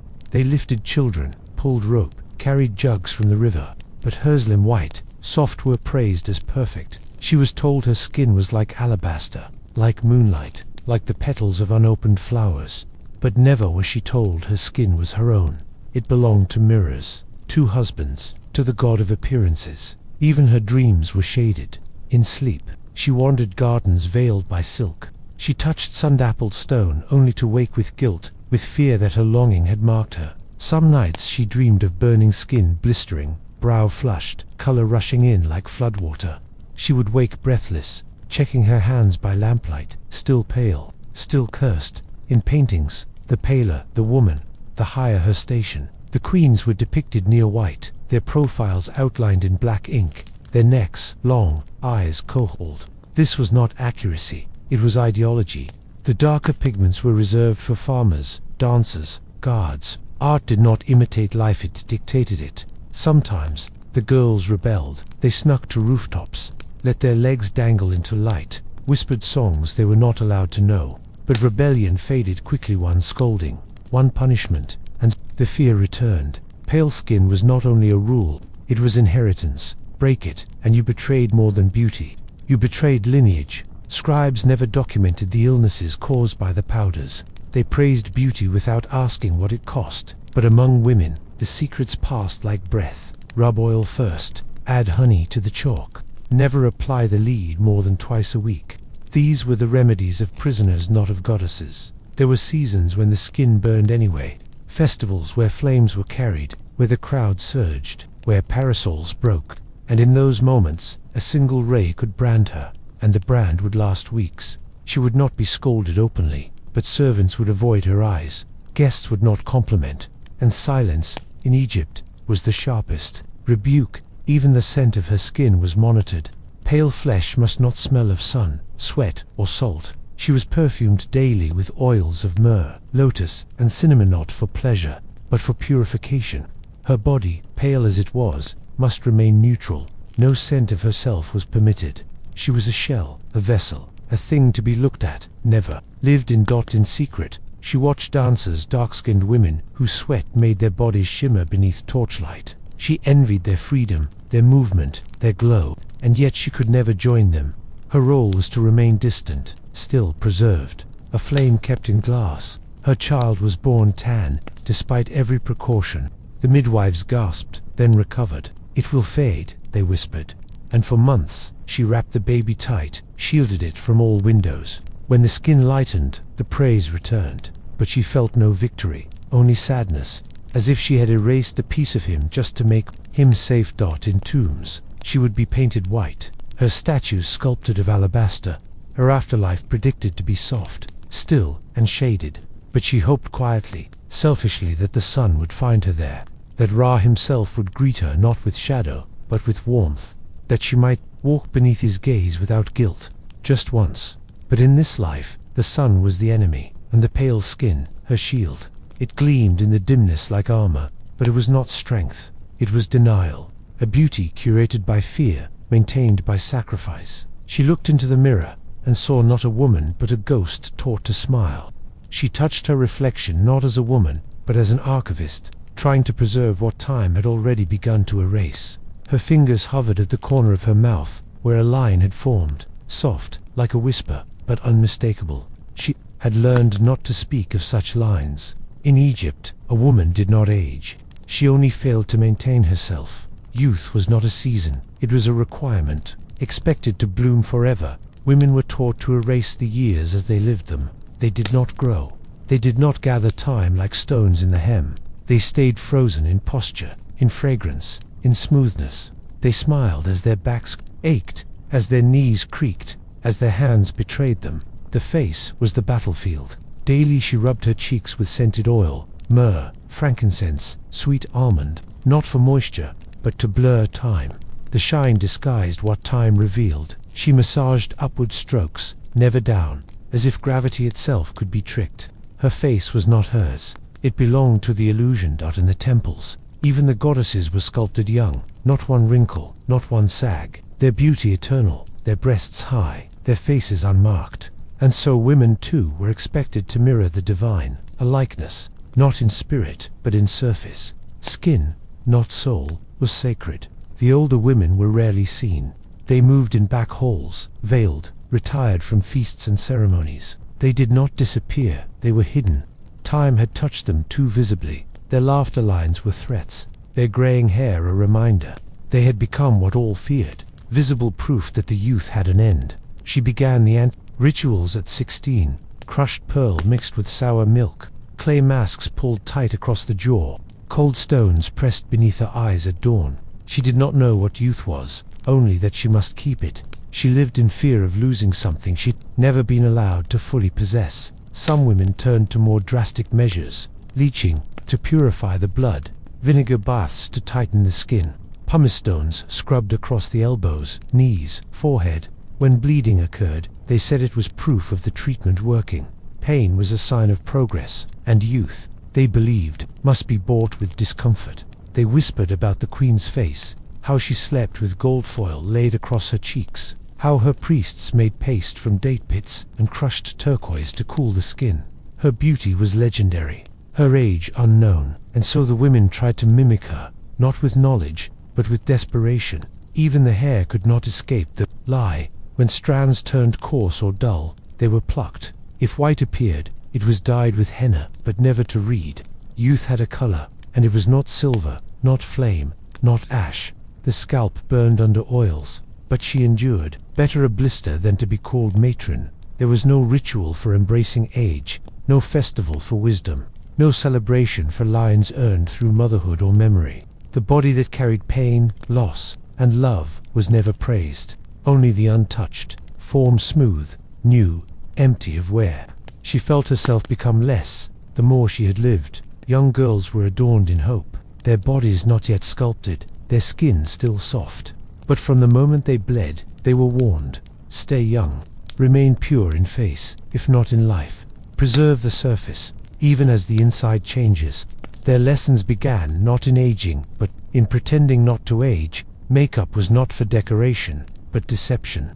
Kohl to lift the eye, rouge to mimic youth's flush, powder to mute fatigue. Even illness had to be painted over. A woman near fainting would still apply rose petals to her lips, so no one would think her tired. In Egypt, fatigue was failure. She could not confess her age. It was not a number, but a curse, a quiet shame. Guests asked each other's lineage, wealth, land, but not years. Years were forbidden things.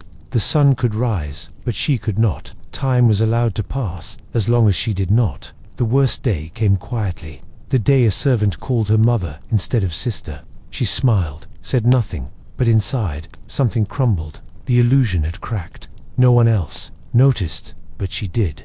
That single word echoed longer than any prayer. A word soaked in truth she had tried to wash away. She began to fear mirrors. They became interrogation tools. Every glance revealed more. A darkness beneath the chin, a puff near the lid, a sag in the corner of the lip. She began checking at dawn, midday, and dusk, to catch the change before anyone else. But the mirror always showed what she did not want to see. Still, she smiled. Still, she greeted the guests, applied the oils, painted her hands, and laughed. In a youthful tone, to falter would invite questions. To admit age was to confess defeat, and so she bore the lie like a crown, heavy, golden, and hollow. When her back bent from posture, she blamed the sandals. When her joints stiffened, she blamed the cold. When her voice lost its brightness, she blamed incense. Never time. Never. Truth. Truth had no place in beauty. It ruined the illusion, and illusions were survival. Even the tombs promised youth. Sculptures showed her in full bloom, breasts round, skin smooth, hips unmarked. The afterlife, they promised, would return her to her best form. But she wondered, what if her soul had aged, and she no longer fit that body? What if eternity still demanded youth, and she had failed? The younger girls replaced her at festivals, their laughter loud, their steps light. She watched from behind veils, not bitter, but broken. Not for what they had, but for what they were losing. Without knowing it, she wanted to warn them, but warnings are not beautiful, and beauty was all that mattered. And still, she tried. Every morning, with cracked fingers, with sore limbs, she painted youth back onto her skin, not because she believed in it, but because the world would not believe in her without it. In Egypt, to age was not to be forgotten. It was to become invisible while standing in the center of the room. The lie of eternal youth was not a spell, it was a silence. 100 small deaths ignored, denied, painted over. And within that silence, women learned to vanish gracefully, fading like perfume in the wind, not dying, just slowly no longer being seen. She did not rise from bed to greet the day, she rose to prepare for it. Before her first step touched the alabaster floor, she was already a performance. Her body was cleaned, scented, polished. Her linen was pressed, her hair pulled taut, her silence rehearsed. She was not waking, she was entering the arena. Egypt did not ask for women, it demanded spectacles. The hallway to the court was long and open. Light filtered through carved stone, casting perfect patterns on her face. Not too much light, just enough to make her skin glow. She walked slowly, gracefully, as she had been trained. Every gesture was purposeful, every blink part of the design. This was not living, it was presenting. Eyes followed her, but not out of curiosity, out of expectation. Maids, guards, scribes, and guests all knew the rules. A woman of her rank must be seen, not heard, not felt, seen. And in that seeing she must offer no flaw. If her heel cracked, if her posture wavered, if her lip trembled, she had failed. And failure, in Egypt, was remembered. Even her silence had shape. It was not mere absence of speech, it was carefully sculpted. She did not speak unless prompted. Her replies were brief, lyrical, almost divine. To say too much was to become ordinary. To say too little was to be forgotten. She walked the line between mystery and obedience, always aware that even a breath could be misread. Perfection had no scent of sweat, so her skin was dusted with crushed lotus and cedar. She was not allowed to smell like a body. Her scent had to be sacred, unreachable, the kind of fragrance that lingered after she left, like incense rising from a burnt offering. She was not to be held, only remembered. Laughter was dangerous. It revealed too much. Her mouth could open only slightly. Her teeth must remain unseen. Loud joy was common, even vulgar. Her amusement had to be delicate, a curved smile, a soft hum. Any louder and they might think she had desires of her own. And perfection was desireless. When guests arrived at the estate, she was positioned beside her husband like a statue draped in sheer linen, lips tinted, eyes cold. Her arms remained still at her sides, her neck extended, her expression calm. She greeted visitors like a temple greets pilgrims, wordlessly majestic. She was not there to welcome, she was there to be worshipped. Children approached her with offerings of flowers and figs, taught to bow their heads in admiration, but they feared her too. Her stillness, her unchanging face, her unspoken rules, they made her seem less like a mother and more like a deity. And deities do not kneel to comfort. They stay on pedestals, high and distant. Pain was never shown. Even when her sandals sliced her heel or the tight belt bruised her ribs, she stood without shifting. Her discomfort did not matter. What mattered was the picture, the symmetry, the presentation. Even agony had to be beautiful. Even suffering had to shine. Behind closed doors, she could breathe, but never completely. Maids waited silently in corners. There was always someone watching, listening, recording. Privacy was a myth. Every moment was public, even solitude. So she learned to rehearse her perfection even when alone, to live as if a mirror followed her everywhere. She once stumbled while descending the temple steps, only slightly. One ankle faltered. It was corrected in an instant, but the silence that followed was louder than any gasp. That single misstep echoed for days. The priestesses whispered. The nobles glanced. Her name was spoken with an asterisk. She never stumbled again. Perfection required symmetry. Her eyes were lined identically, her braids divided evenly, her nails painted in equal hue. If one ring was heavier than the other, she adjusted her hand to compensate. She was a sculpture in motion. A single flaw would break the illusion, and illusions were fragile altars that demanded constant tending. Even grief had rules. When her sister died, she could not wail, could not cry in front of guests. Her mourning was quiet black coal smudged into perfect tears. Linen dyed in subdued shades. Her sadness was stylized, offered like a vase of lilies at a funeral. Elegant, contained, perfume. Desire, too, was sculpted. Her glance at a man could not linger. Her laughter could not be too soft near a priest. Even her posture when seated, legs bent, chin tilted, was crafted to appear open but never available. She was to remain untouchable. Egypt's women belonged to symbols, not passions. The queen, they said, once had a wrinkle on her brow. It was removed from all frescoes. Scribes were ordered to redraw her likeness. The painters obeyed. The truth, however small, had no place in perfection. And so, the lie lived on, brighter and more permanent than skin. When she bled in silence. Her cycle was managed in secrecy. Attendants marked the days, adjusted her schedule, altered her gowns. No trace of blood was allowed. Not on linens, not on steps, not on her face. She was to appear untouched by nature above it, immune to it, divine. The harshest judgment came not from men, but from other women. Nobles watched each other with hawk-like precision, measuring every hair, every smile, every falter. One wrinkle on the neck, one misplaced pin, one uneven braid. Women who failed the standard were not corrected.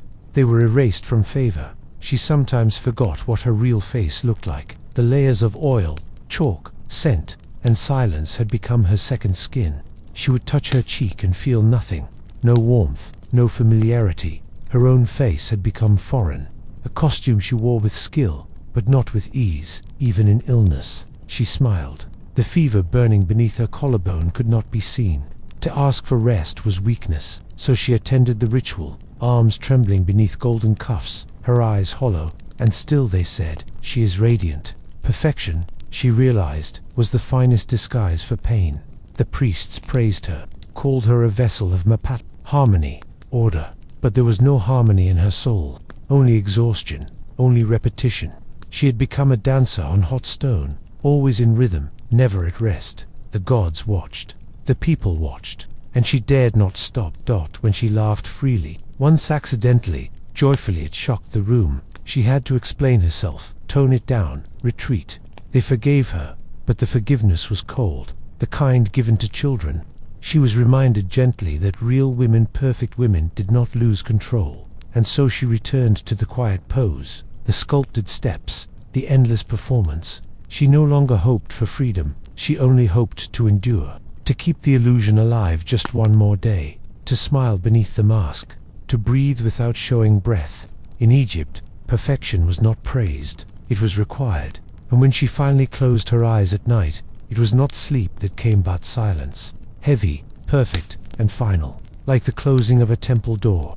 She was never alone, and yet she was always alone. There were always attendants in the room, always voices in the hall, always footsteps behind her, but none of them looked her in the eye, not truly. They looked at the surface, the linen, the hair, the poise, not at the woman beneath. And slowly, she stopped looking for recognition. It hurt less not to expect it. She was praised constantly, radiant, divine, like Hathor in spring. The compliments flowed like honey, thick and sweet and without depth. No one asked how she was. No one asked what she feared, or dreamed, or loved. Praise became a barrier. The more they admired her, the more she vanished. She sat at banquets like a sculpture. Everyone faced her, but no one spoke to her. She heard them laugh, tell stories, raise goblets in her name, and she smiled, because she was supposed to. But the distance between their joy and her silence stretched like the vast, glittering, and impossible to cross. Her friends, the ones from childhood, were gone. Not dead, just distant. Some married far, others faded into lower stations. They had once touched her face, tugged her hair, shared secrets in the sun. Now they bowed, called her mistress, refused to sit in her presence. Their laughter, once shared, was now stolen. Even her sisters had become formal. They visited rarely, and when they did, they brought gifts instead of memories. Their talk was of husbands, children, rumors, never of the dreams they once whispered at night. She missed them most in the mornings when the house was quiet, and no one remembered how she used to laugh without caution. Love was a ceremony. Her husband did not court her. He claimed her. He did not hold her hand. He displayed it. In public, they were perfect. In private, they were polite. He admired her beauty, praised her grace, but never asked about the shadows under her eyes. She slept beside a stranger who called her beloved. Desire became theoretical. Men looked at her with reverence, never with warmth. Their glances slid over her skin like water over stone. They wanted the idea of her, the appearance, the perfection. Not her voice, not her grief, not her. She wanted to scream once, to shatter the silence with sound, just to see if anyone would flinch, just to remind herself she was still capable of chaos, but she didn't. Instead, she arranged the folds of her gown and pressed oil into her palms. Order was survival. Disorder was loneliness exposed. When she was ill, they wrapped her tighter, applied more perfume, painted color into her cheeks. She coughed behind veils, and the guests complimented her complexion. Her pain was invisible, and that invisibility became a pattern, an expectation. If she showed suffering, she would no longer be adored, and adoration was all she had. She began talking to herself, quietly, not from madness, but from need. A word here, a phrase there, just to hear a voice that knew her name without title. At night, in the bath, her whispers rose with the steam. "I'm still here," she would say to the walls. "I remember who I was." The walls never answered. She envied the workers, not their labor, but their closeness. The way they laughed together, how they spoke without measuring each word. The way they touched arms, leaned in, forgot to be careful. Their world was smaller, harder but warmer. She, with all her silk and gold, had nothing so soft. She tried once to make a friend of a servant girl, offered her wine, asked her about her home. The girl's eyes widened with fear. She bowed, stammered, fled. That night, the steward reprimanded her. "Mistresses do not question maids," he said. "It creates confusion." She never asked again. Even her mirror was a stranger. It showed her beauty, yes, but not her loneliness. It reflected what others saw, what they expected. It did not show the late nights, the bitten nails, the trembling hands. It did not ask, "Are you happy?" It only demanded she remained desirable. She once watched a statue being carved in her likeness. The artisan measured her face, her arms, her posture, every inch reduced to marble. "Beautiful," he whispered, "timeless." But she felt herself turning to stone even as he spoke. Immortal beauty was just another form of death. The priestesses said she was favored by the gods, that her elegance proved her soul was clean, that to be admired was a blessing. But she did not feel blessed. She felt watched, measured, consumed, and the gods, if they were watching, never wept for her. She kept a diary once, hidden beneath perfumed linens. She wrote in symbols only she knew, not because her words were forbidden, but because they were too raw. She wrote of emptiness, of yearning, of dreams she dared not name. One day, she burned it. It felt like killing her last companion. She forgot what it meant to be held without caution, to be embraced not for display, but for comfort. She forgot the weight of spontaneous joy, the freedom of being silly, of being imperfect. She became a figure of reverence, and reverence is the loneliest kind of love. The younger girls looked up to her. They mimicked her walk, her voice, her painted eyes. She smiled at them with warning hidden in her gaze. But they only saw success. They did not yet know what she had lost. She wished she could tell them, but idols do not confess. At her birthday feast, guests toasted her name. Music played. Perfume burned in gold bowls. She sat beneath garlands of lotus, her smile flawless. And yet, when the song ended and the dancers bowed, she felt nothing. not joy, not gratitude, only the cold weight of performance. Even celebration was a cage, and so she lived, surrounded by beauty, draped in silk, glowing with illusion and utterly alone. Her body admired, her face remembered, but her soul left untouched. In Egypt, perfection was not praised, it was isolated, and the most admired women often vanished inside the very pedestals built to honor them. The moment her belly began to swell, she felt the shift, not in her body, but in the air around her. Eyes once wide with reverence grew cautious, curious. Admiration gave way to speculation. She was no longer the perfect idol, but a woman, becoming something unmanageable, a vessel to reel, to round, to full of nature's chaos. In paintings, Hathor cradled a child with serenity, but no artist ever showed her feet swollen or her skin darkened with exhaustion. The goddess glowed, but mortal women sweated. They moaned in the night, they ached in silence, and no one painted that dot. She was congratulated, yes, blessed with words. May you bring forth strength, the gods smile on your womb. But behind the blessings was a quiet recoil, as if pregnancy had stained her. Her waist, once praised for its grace, had thickened. Her posture wobbled. She was not a statue anymore. She was a creature in motion. Her gowns no longer fit. They were let out by careful hands, the linen re-sewn each week. But even then, she could not hide the curve, and hiding was all she wanted. Perfection had demanded symmetry. Now her body was a rising tide, unpredictable, irreversible. There was no silence in it, only swelling. She applied oil 3 times a day, not for pleasure, but for control. Myrrh, to prevent stretch, lotus for scent, castor to keep the skin from tearing. But the skin stretched anyway.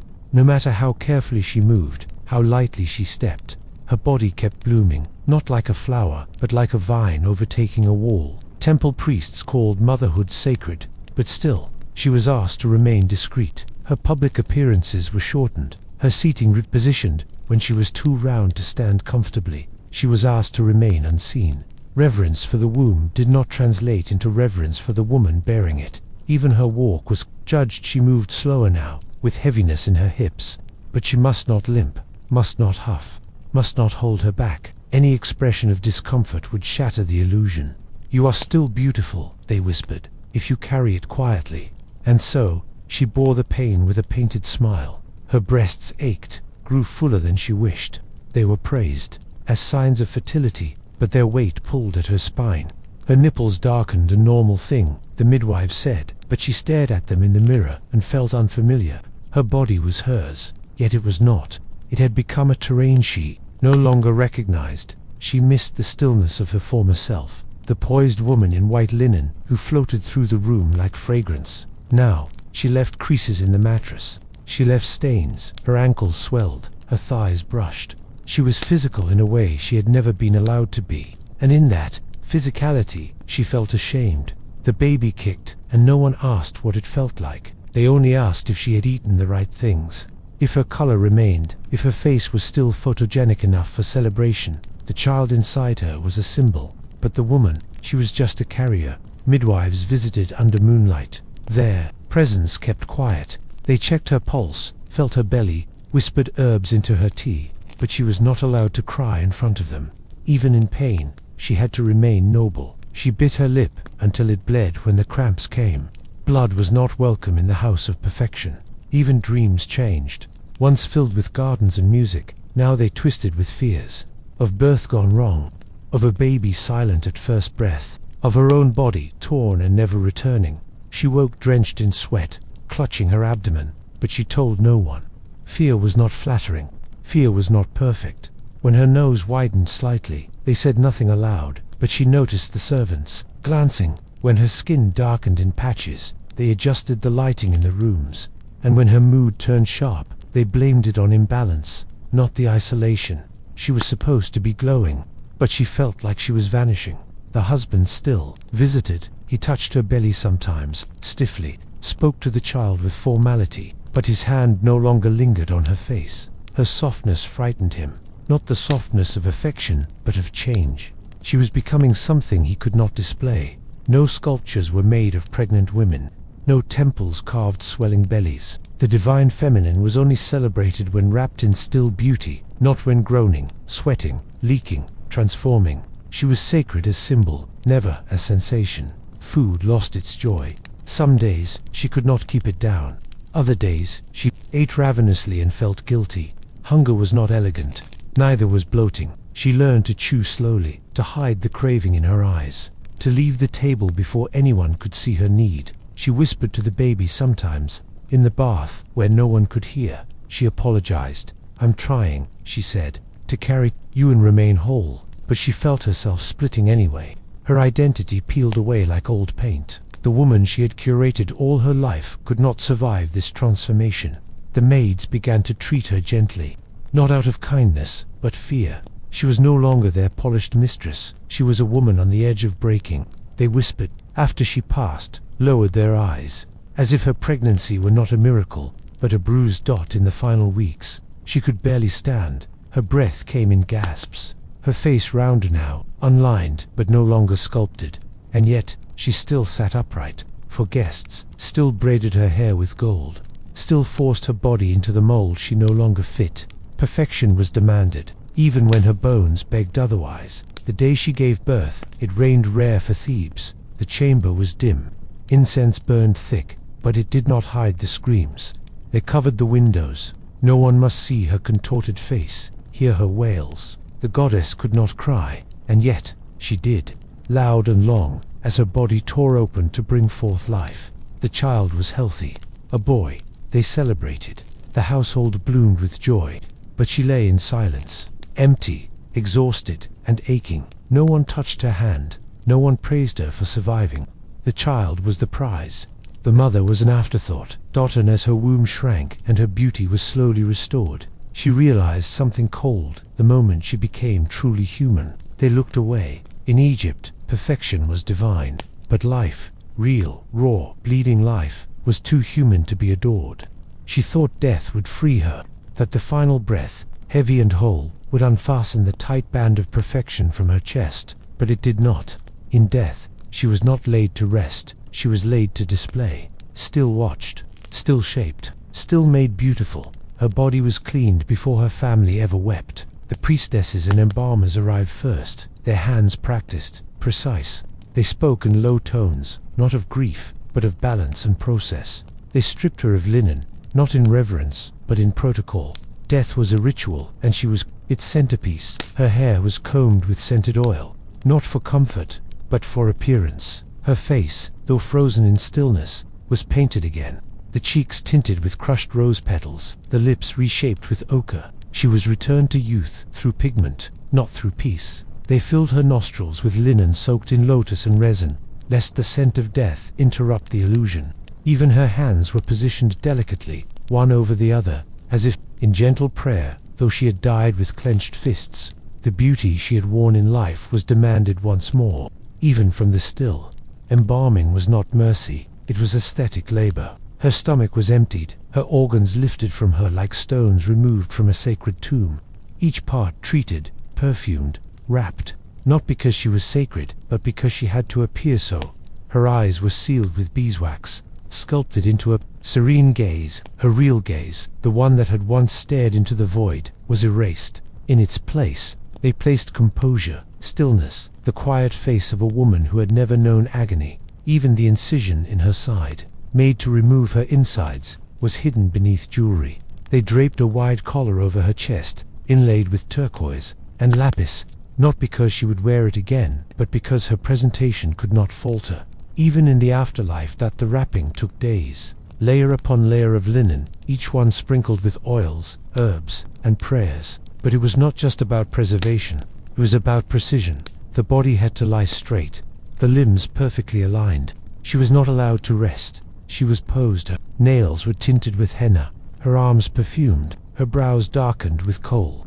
These were not acts of mourning, they were acts of display.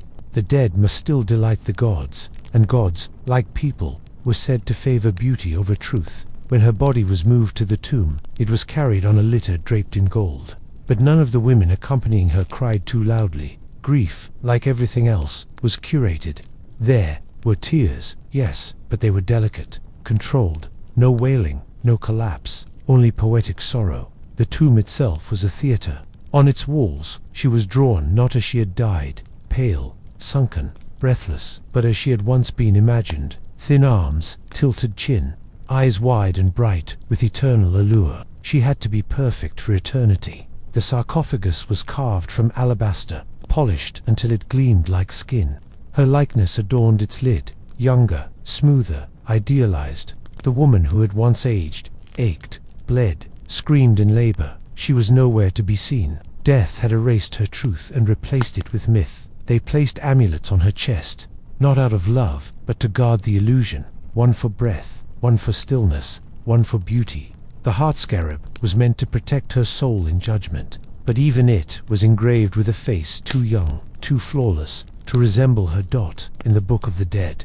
Spells spoke of crossing into light, of being judged, of the weighing of the heart, but no spell mentioned how heavy the expectations remained. Even in the next world, she was expected to walk with poise, to greet the gods with grace, to remain composed. Some whispered she had died from sickness, others said from sorrow, but no inscription spoke of her cause, only her lineage, her beauty, her title. She was remembered not for how she lived, but how she looked. Even in death, she was curated, not known. Her son visited the tomb. Years later, he knelt at her statue, offered food, burned incense, but when he stared into her stone eyes, he could not find the mother who had held him at midnight, who had whispered lullabies in the dark. The statue bore no warmth. Only elegant tourists of the afterlife came to see her tomb. Priests, noblest, historians, they spoke of how well she had been preserved, how soft her features remained, how gentle her expression. No one asked what she had felt in her final days. They only noted her success in maintaining beauty beyond the veil. The gods, if they looked upon her, saw only what had been arranged. Perhaps they praised the illusion, or perhaps they saw the truth buried beneath the linen, the stretch marks, the bruises, the places where beauty had failed her. But they said nothing. Gods were silent in the face of performance. Sometimes, when the wind howled outside the tomb, it sounded like a sigh, a breath finally released. Perhaps it was hers, the echo of a soul that had waited too long to exhale. In life, she had been silence. In death, she had become stone. But stone, too, can weep when no one is watching. The world forgot her voice, her scent, her laugh, but it remembered her face, the version sculpted, not the one lived. And that was the cruelest thing. Not that she was gone, but that her memory was a mask. No poem etched near her bones told of her struggle. No hymn remembered her fears. The scribes praised her poise, her lineage, her looks, but none said. She was tired. She wanted to rest. She had carried too much for too long, and so she lay beneath layers of cloth, gold, and memory. Beautiful, untouched, unmoving, as she had been commanded to be. Death had come, but even it had bowed to the illusion. In the end, she was not free, not even in the grave. In Egypt, beauty was forever, and forever was just another kind of prison. She stood before the bronze mirror, not to admire herself, but to confirm she was acceptable. Her eyes traced the lines of her face, not with affection, but calculation. Was the kohl smoothed? Was the rouge balanced? Beauty was not a joy, it was a checklist, every flaw corrected, every detail rehearsed. She was not preparing to see herself. She was preparing to be seen. The cosmetics on her shelf were not chosen by desire, but by decree. This oil, because it pleased the priests. That pigment, because it brightened the eyes the way her husband preferred. Even her hairstyle had not been hers since childhood. Each braid was a negotiation between tradition and performance. When she wore the wide collar necklace of gold and turquoise, she felt the weight of expectation press into her collarbones.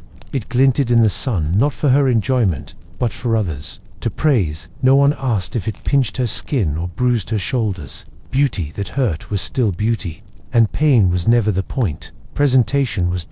As she aged, she used more, not for herself, but for preservation, not of dignity, but of value. Her worth was visible. Her worth was wearable. A fading cheek meant less attention. A tired gaze meant she was no longer a symbol. She powdered her truth away, because no one wanted to see a woman's time, only her. Timelessness.